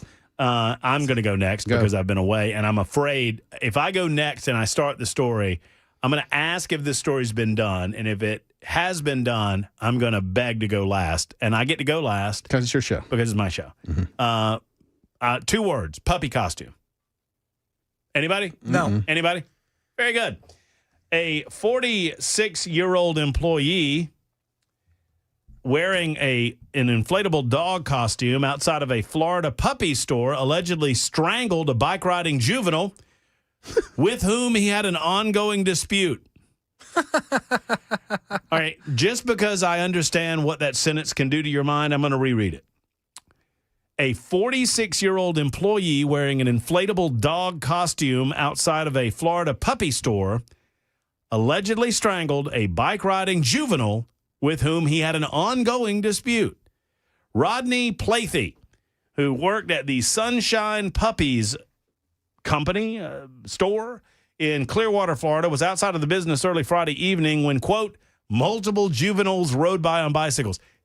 Can you already get the lay of what's going on? Dude is standing there probably making $12 an hour wearing an inflatable puppy outfit. And you got teenagers on bicycles. I can imagine a man can only take so much. I might nullify this jury if I was on this jury. At the time, Plathy, who is a... Okay, maybe not. I didn't read the rest of the story. Go ahead. At the time, Plathy, who is a registered sex offender, was wearing a puppy suit costume. The business is adjacent to a busy roadway, and the costumed employee, which is also a sign spinner, serves to attract the attention of passing motorists. Investigators allege that Plathy, who had previously tangled with the young riders, quote, waved the juveniles over to him. Plathy was joined outside by the puppy store proprietor. As the owner was addressing the group, one of the juveniles sought to ride away. The owner grabbed the bike's handlebars to, quote, prevent a collision. Plathy approached the victim from behind and placed him in a chokehold while wearing an inflatable puppy outfit. The male victim, whose age was not listed in court records, told police he was, quote, unable to breathe for a brief period of time until the defendant released him. Plathy was arrested for battery by strangulation. The defendant, according to the arrest affidavit, showed a, quote, strong indication of alcohol influence, refused to speak with police officers. After 2 days of county jail, he was freed upon posting a $10,000 bond. The judge has ordered him to have no contact with the victim. He has an extensive criminal record. My favorite part of the story is he's at work, and the police noticed a strong indication of alcoholic use. Okay, I'm going to give the guy a pass. If I have to be in an inflatable puppy costume every day, Well, yeah, and then you're drunk. I mean, it makes the puppy costume more bearable. It is. It's one of those that it's like his legs are the puppy's back legs. The dog. It's like he's riding the dog. So his top half is in. You know what I'm saying? And then they have the little phony legs sticking on either side of the puppy. Yikes. That's a tough look. That's a tough look for the fellow. Feel bad for the man. Jay Harper, you want to go next? Yeah, sure. Why not? All right, here we go. A chronic thief who was beaten up after he was caught trying to steal a car outside an inner-city grocery store. He's suing the staff, arguing he was left with life-altering injuries. Oh, no. The amount of force used against him was far in excess of what was necessary to execute a citizen's arrest or detain him pending the arrival of law enforcement. That's according to 36-year-old Michael Prince. That's what he alleged in a statement of claim filed earlier this month by his attorney. According to defense submissions heard last summer at his sentencing for a series of unrelated thefts, Prince was arrested in connection to the incident after police followed a blood trail to the door of his home. In his statement, Prince says he was at Dino's Grocery Mart when he stole a jacket containing a wallet and a car key fob, and then he went home. But Prince says that after about 30 minutes, he said, hey, I've got a key fob. I'm going to go back to the store and steal the vehicle. Well, when he got Seems there, reasonable. Yeah, when Prince got there, he got in the car and the alarm went off. And then he attracted the attention of 8 or 9 store staff and they pulled Prince out of the vehicle, punch kicked him, hit him repeatedly, and struck him with a hammer. Prince says he has no memory of fleeing the scene of the assault until he found himself running about a block away from the scene. He then said that he became aware of his surroundings, and he discovered that he was bleeding and had suffered blow to his head, which he learned were the result of being hit in the hammer by multiple assailants. He described the claim as that he is an unemployed laborer, and he's suing for loss of opportunity to earn an income and loss of enjoyment of life and other damages, alleging he has suffered permanent hearing and vision loss, cranial nerve damage, and ongoing migraines, insomnia, and panic attacks. And he spent a day in the hospital, and then he was taken into custody and charged with theft. And this guy's name's Prince. Yeah. Said he hadn't felt that bad since 1999. I see what you did there. Mm-hmm. Yeah.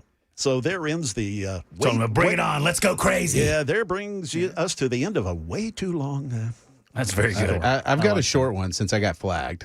Well, Okay, let's let let him Jackson go. I'll hit it go up, then. and then we'll get to you. Go ahead there, Jackson. Man banned from betting establishment in England after what he was seen doing on CCTV. I think we know. A man in Liverpool City Centre on April 23rd this year placed a series of 10 euro bets. However, the 31-year-old of Kensington became angry and irate after these wagers kept losing.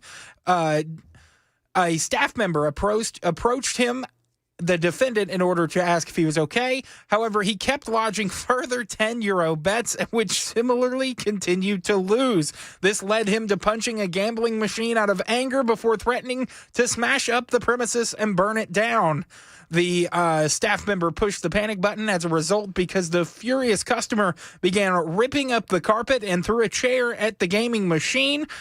He then lit a newspaper on fire and attempted to throw it behind the counter, although the flaming item instead dropped to the ground and caused damage to the flooring. Was he clothed? Yes, Jackson? he was clothed. All right. I mean, you tend to like It's I think it's the first time in a month and a half that Jackson's done a story where everybody had their clothes on. Well, Likes you the know, nudies. when I first started, Ken was winning with all the naked people. Uh-huh. So I tried to narrow my searches down. but it hadn't worked for me, so I'm changing up my strategy a little bit. Naked nincompoop, you said? On a work Yes. laptop, that's got to go great. Yeah, oh, yeah. If they ever look into that, I'm done. Cameron, yours very quickly? Yeah, this is really easy. 65-year-old Daniel John Kinnell got upset with a couple while he was in the checkout line. Her husband told him to back off, at which point Kinnell left his cart and ran out of the store. Once he went outside, Kinnell moved his vehicle and positioned himself for the attack. When the couple left the store and began unloading their groceries into their vehicle, Kinnell ran up behind them and sprayed both of them in the face with a can of bug spray before running away and leaving. Shortly, bug spray? Yeah, bug spray. Hot shot? Yeah, shortly after, deputies found Kinnell nearby, where he was positively identified by the couple. So, right. He literally, like, she just was in line. He didn't like it, fought with her, went outside and was like, you know what? I'll wait for them and spray them in the face. Take care of business Bug with spray. wasp spray. Yeah. Quickly, before we go, I have one more naked nincompoop for you. Okay. After the Alabama defense was completely pantsed by Florida State on Saturday. Hey-o! It's called a zinger. That's hurtful, Jackson. Super Talk 99.7 WTN.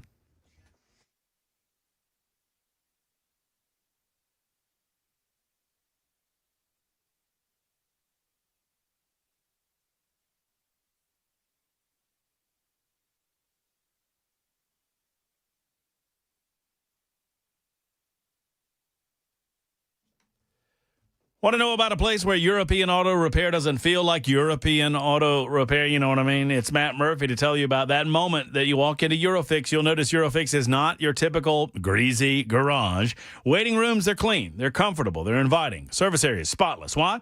Because EuroFix cares about everything, from how you are treated to how your vehicle's treated. Every repair comes with a rock-solid 3-year, 36,000-mile nationwide warranty on all repairs EuroFix performs, and at below dealer pricing. So you don't have to put up with dealer prices, and you don't have to get ghosted when you're waiting on a callback. EuroFix fixes everything European. Plus, they have a rental car available with every appointment and locations near you. Nashville, Franklin, Belmead, Murfreesboro, and Mount Juliet. Call 844-EuroFix. That's 844-EuroFix, or visit online at myEuroFix.com.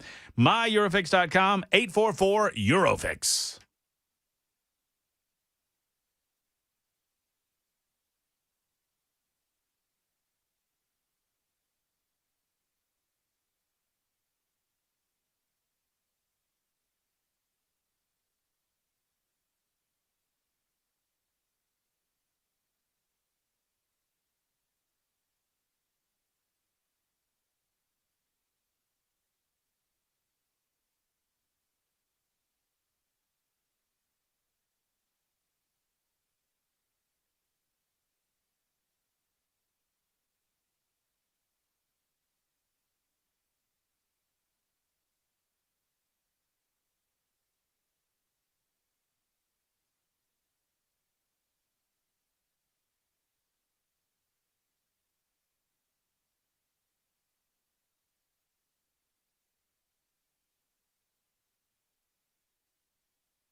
Coming up at the bottom of the hour, the feds, they intercept drug chemicals headed from China to Mexico. It's reported to be the biggest drug bust of its kind. Also, we'll have the latest money news. That's coming up again at 6:30 on Super Talk 99.7 WTN. Mere moments from now, Super Talk 99.7 WTN. Our man Cameron Smith with us for the duration of the show today. Jackson behind the glass, Jay Harper behind Jackson in News Closet B. Ken Weaver back tomorrow. Sally says, I'm voting for whoever didn't play the Nincompoop song intro, or I'm blaming the WTN app because I did not hear the Nincompoop song intro, just like I didn't hear Jay's story because the WTN app wanted to sell me a couple of slices of pizza. Pizza's okay. I like pizza. I like pizza. Sally, the real question is, were they trying to say that pizza in English or Spanish? Espanol. Hola, amigo. Hola, Marcos. Pizzeria. Spanish pizza sounds kind of interesting. I don't know. We got some El Español commercials that play from time to time on the old app. So Sally, I apologize for that. We did in fact play the buzzer. Jackson wins at the buzzer. Jackson does not get a victory because he slammed on the tide at the end of that segment. That is not the way that any of this works. So look, 1934 said Bama with the loss for the win. Yeah, I'm telling you. I don't even know what that means. You pander to people. You're a fine panderer, sir. Appreciate it, Matt. Yeah, congratulations. Monica says low tide. Yeah, I'll tide. take it. I'll handle it. This is a give and take reality. You know, I mean, those folks in those like jumpsuit orange jerseys have been in the wilderness for a very long time. We're going to take care of those. Thank you. I appreciate not that. this Saturday, not next Saturday, but the Saturday after that. And then y'all, you know what? No, Matt, it's next Saturday. Not this Saturday, but next Saturday. Is that right? Yes. My goodness gracious. Time comes at you fast, doesn't it? Life comes at you fast. I know. We're going to take care of, we're going to take a pee, and then we're going to take care of the Tennessee Vols. Oh, y'all got Austin P this week? We do have Austin Hey, P. they beat MTSU this past weekend. That's my understanding.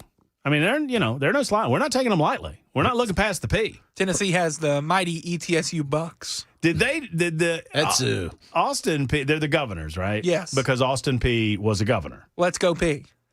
But I went there in Clarksville. Yep. And I went to their campus. I rode my bike up there, my motorcycle up there, and I went up there, and I didn't know the backstory. I just knew that it was an odd name, and they were the governors.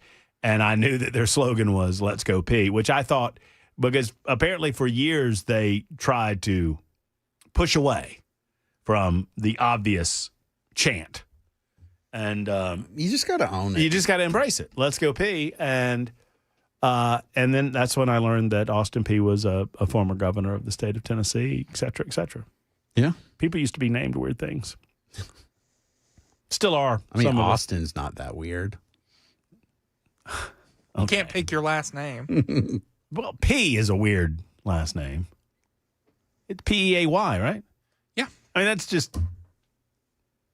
But he can't pick it. Like, it's not his fault. I feel like empirically, it's odd. You could change it.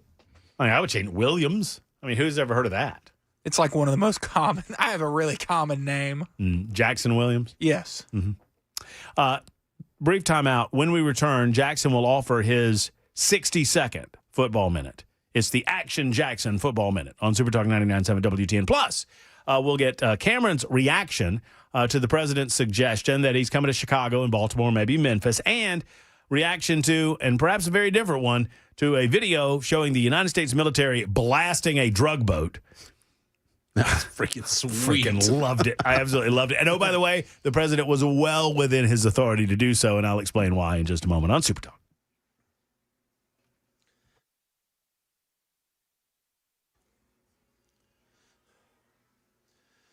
Good evening, 32 minutes past 6 o'clock. I'm Jay Harper with your top stories. A full forecast and another traffic report are coming up.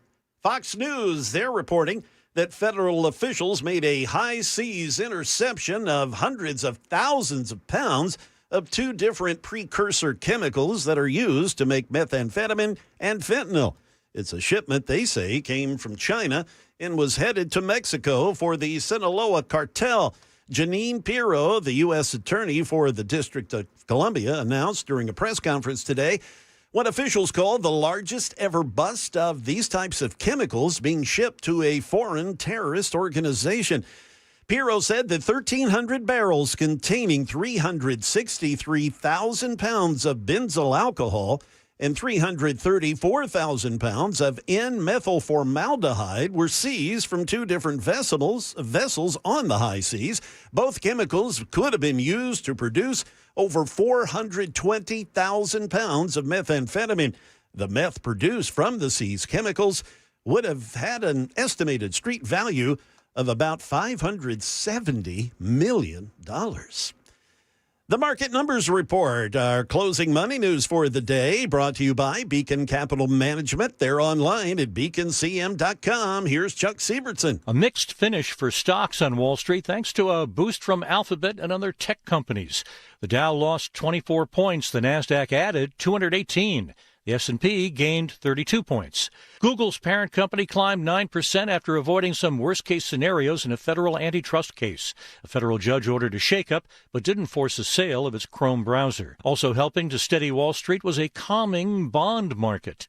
Treasury yields retreated following the latest figures in the labor market. The report shows U.S. employers are advertising 7.2 million job openings at the end of July, fewer than economists forecast. For the first time since April 2021, unemployed Americans outnumber job openings. Campbell's rose 7% after the company behind the Goldfish and V8 brands reported a stronger profit for the latest quarter than expected. Oil giant ConocoPhillips is planning to lay off up to a quarter of its workforce. That is the latest news. Traffic and weather are next. I'm Jay Harper, WTN News.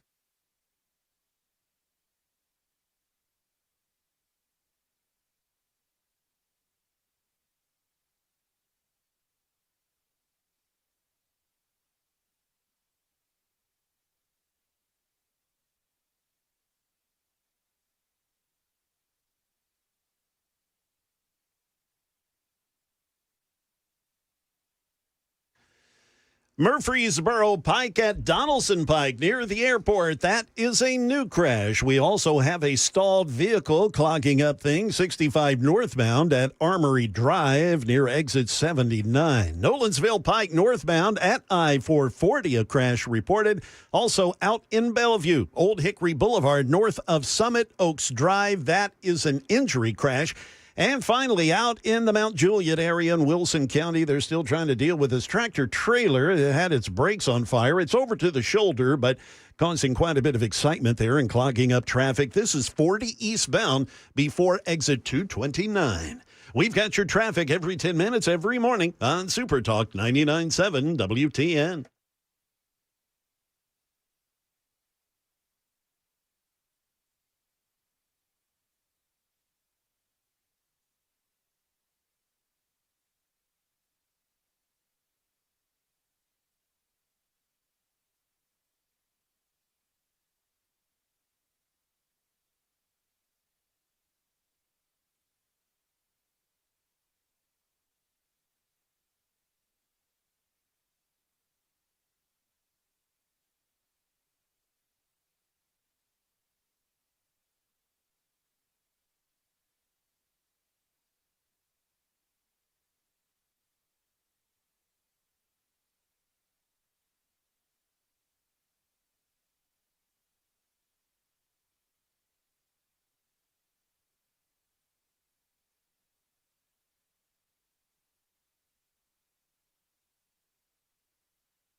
Super Talk 99.7 WTN.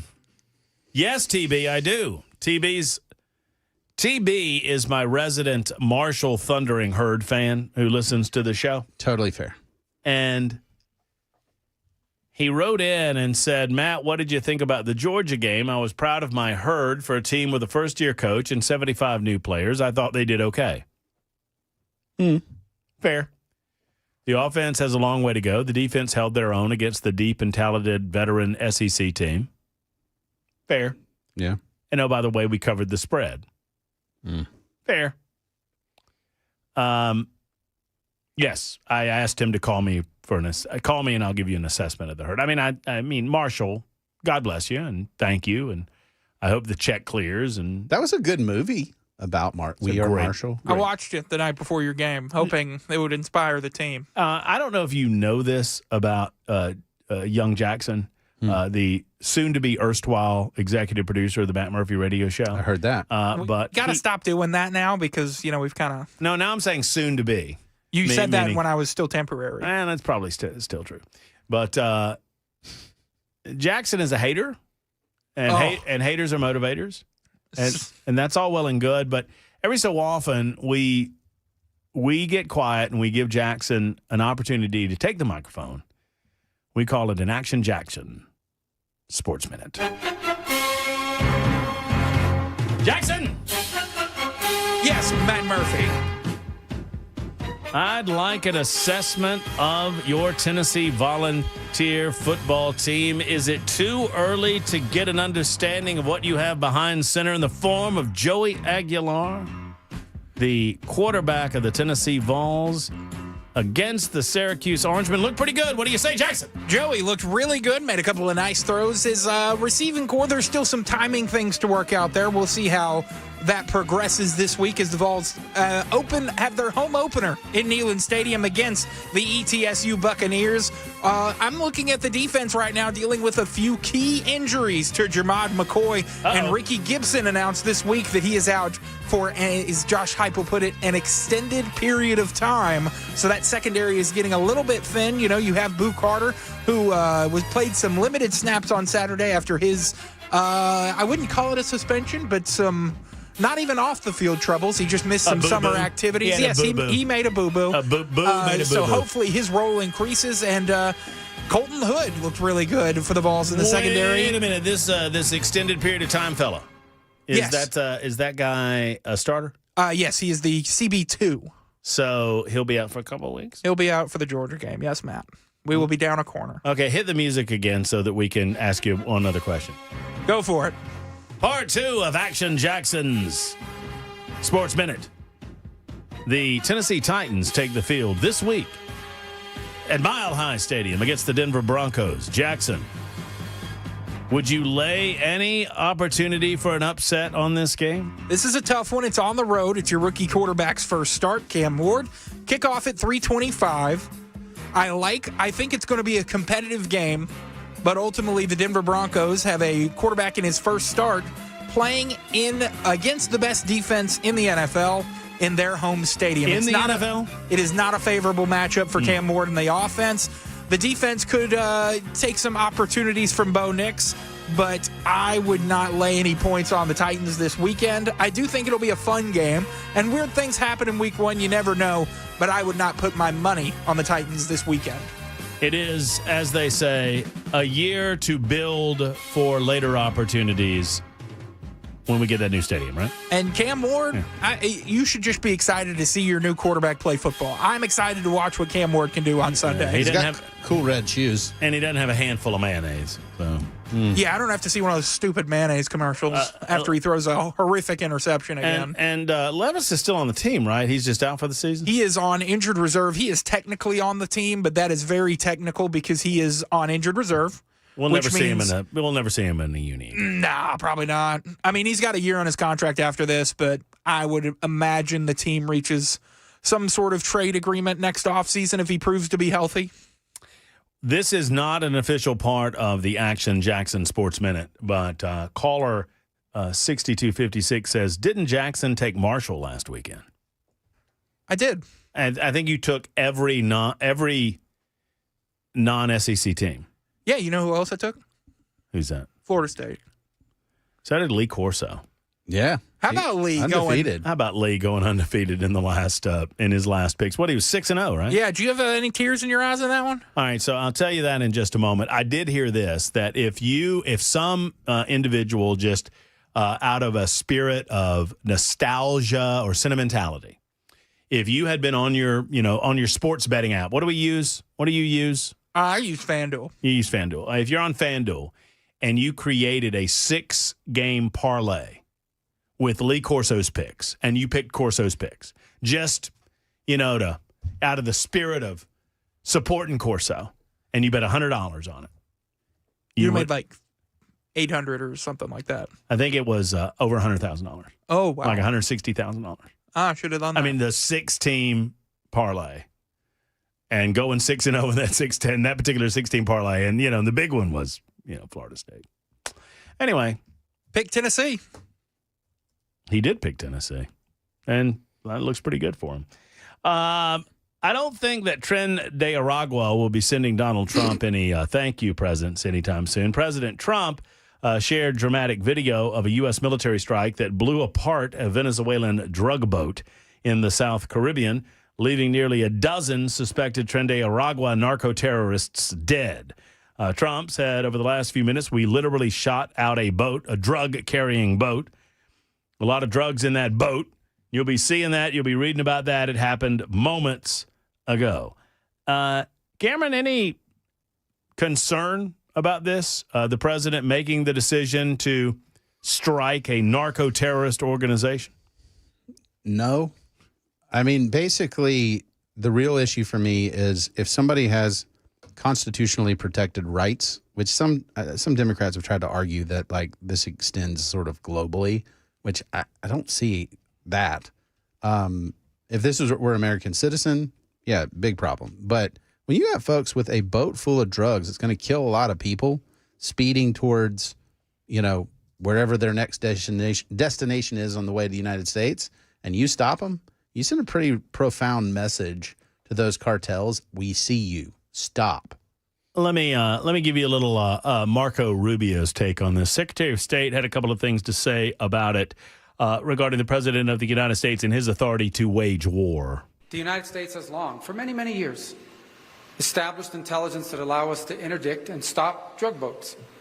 And we did that. And it doesn't work. Interdiction doesn't work because these drug cartels, what they do is they know they're going to lose, 2% of their cargo. They bake it into their economics. What will stop them is when you blow them up, when you get rid of them. The President of the United States is going to wage war on narco-terrorist organizations. This one was operating in international waters, headed towards the United States to flood our country with poison, and under President Trump, those days are over. I mean, 100% correct. Now, you're right, Cameron, that these drug cartels, I think Marco Rubio's right too, right? Mm-hmm. They understand their loss.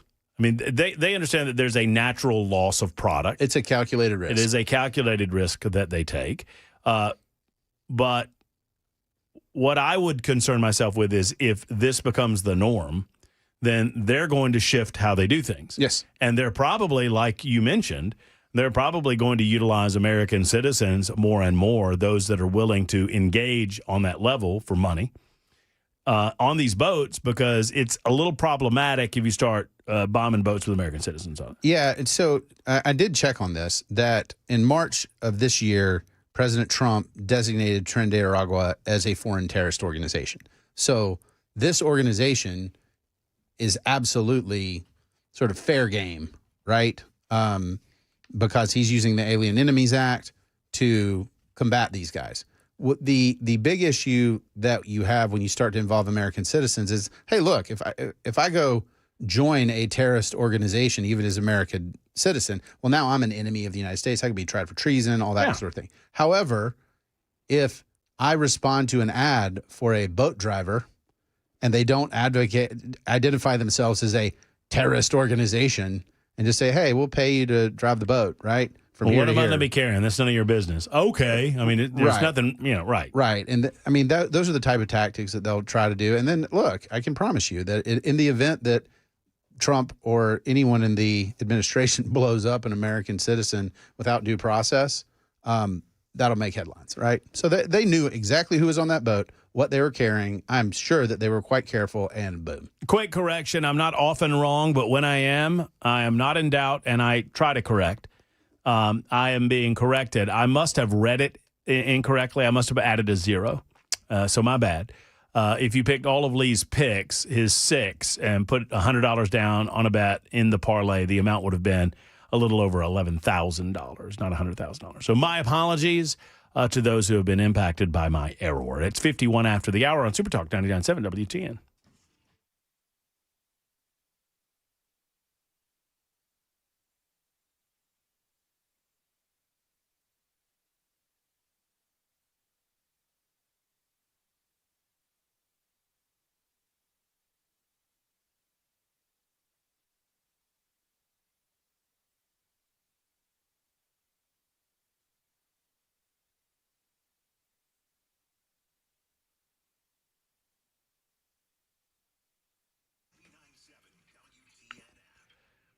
Defense Systems, a life safety and security consultation firm based right here in Middle Tennessee. They specialize in physical security consultation and active violence mitigation. Bottom line is this. If you are a decision maker at a school, a corporation, a healthcare facility, a law firm, a manufacturing facility, a corporate headquarters, any place that people gather, hope is not a plan for you. It is time to get trained and to train your staff as to what to do in the unlikely event that one of these negative situations happens to you. They are focused on security design and readiness. Cumulus Nashville, as a matter of fact, has utilized this training for our own personnel. It's where I met Brink. It's why I became involved with Defense Systems. It's why I believe in their program so much. I've gone through 3 separate courses now, and I've gone through a TECC course, which is Tactical Emergency Casualty Care course. And I appreciate the knowledge learned through these courses. Friends, you need to know what to do in the unlikely event that you encounter a medical emergency, a car accident, or, God forbid, an active shooter situation.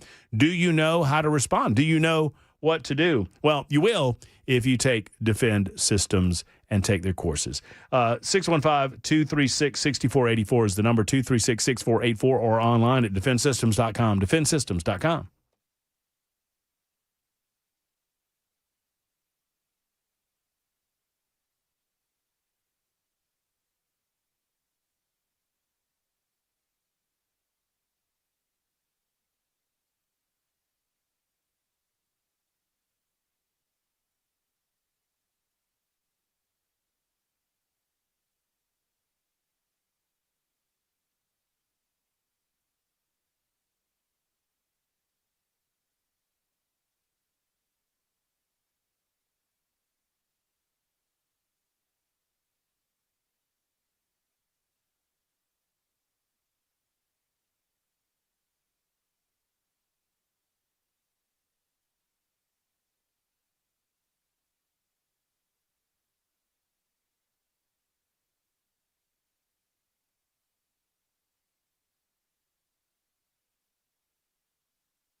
Hey, Super Talk 99.7 WTN. Matt Murphy with you for Stoultz Co. Here's the deal, folks. If you own land and you're looking to do something with that property, if you want to improve the value of land that you own, I would encourage you to go to StoultzCo.com, and I'll spell that out for you in just a moment, and see the incredible structures being built by Stoultz Co. Now, if you want a hand in the project, if you like to be involved in aspects of projects like this, never you fear, you can be. You can even act as your own general contractor if that's what you desire. But bottom line is this.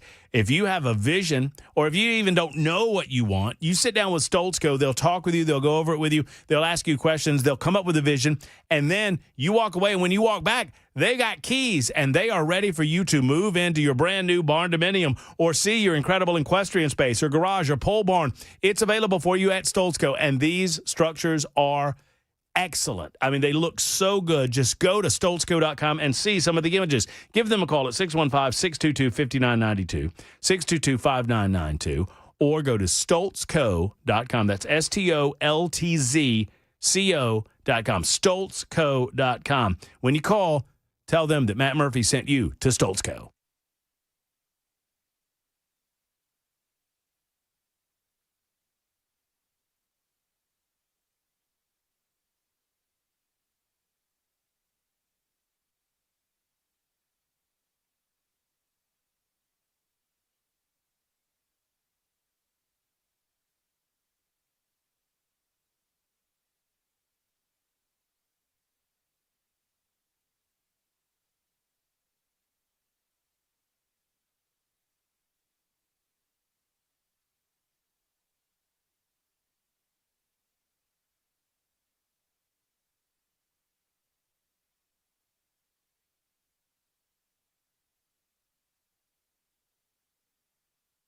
Super Talk 99.7 WTN. If you are with me over on the social media platform known as X, the X machine as I call it, you might notice that I just retweeted a post from Cameron Smith. Cameron Smith asking a very good question, and Matt Murphy wanting to know, where is the sunshine when it acts as the ultimate disinfectant? Cameron, there is a discharge petition in the House of Representatives involving the Epstein files, sir? Yep. Ro Khanna, Thomas Massey put this out. Y'all have heard about it in the news. You've heard me talk about it, Matt talk about it. Right now, there are only 4 Republicans, only 4 that have said, hey, yeah, we just support this. This is obvious. It's Matt Massey, Nancy Mace, Lauren Boebert, and Marjorie Taylor Greene. The Trump administration, I want to be real clear about this, has said Republicans supporting this discharge petition that would force the DOJ to release all the information it has related to the case will be seen by the Trump administration as a hostile act. Why? Which is why they're not doing it. Why is Trump acting this way? I don't know. It's so weird. Why would any politician not want this information to be in the hands of the American public? And obviously, you've got to protect victims. That should be easy. That's easy. That's not hard. Easy. It's redacted. No problem. Why would you not want to hand over all of this information? We kind of finished the show where we started it, where I started it at 3 o'clock. I do not understand what's so hard about this. Present the information to the American public unless you have something to hide. And if you have something to hide, then you got a lot of explaining to do. Yeah, and go out there and retweet it. Create some pressure on these guys. They either need to explain why we don't want full transparency, or they need to support it. This idea that this is a, quote, hostile act. I mean, the Trump administration, I love Donald Trump. I love so much of what he's doing. He is misplaying this badly. And I don't understand why Republicans aren't getting in front of this and owning this issue. Yeah, it should be obvious. And look, we know Trump and Epstein had a relationship that kind of went south. That doesn't mean he's a bad guy. Like, right. It's okay. And I believe that the majority of sane Americans will forgive Donald Trump just like they forgive Bill Clinton of having associations with Jeffrey Epstein, but those associations ultimately went nowhere in terms of criminal activity. You'll forgive that. What I won't forgive is a lack of transparency after you promise transparency and put people in positions of political power that promise transparency, like Kash Patel and Dan Bongino. Anyway. Retweet this at Matt Murphy Show, at D. Cameron Smith. We'll be back tomorrow. Mark Levin is coming up right now.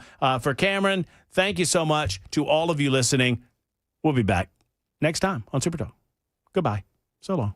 Sayonara. See you later. Adios.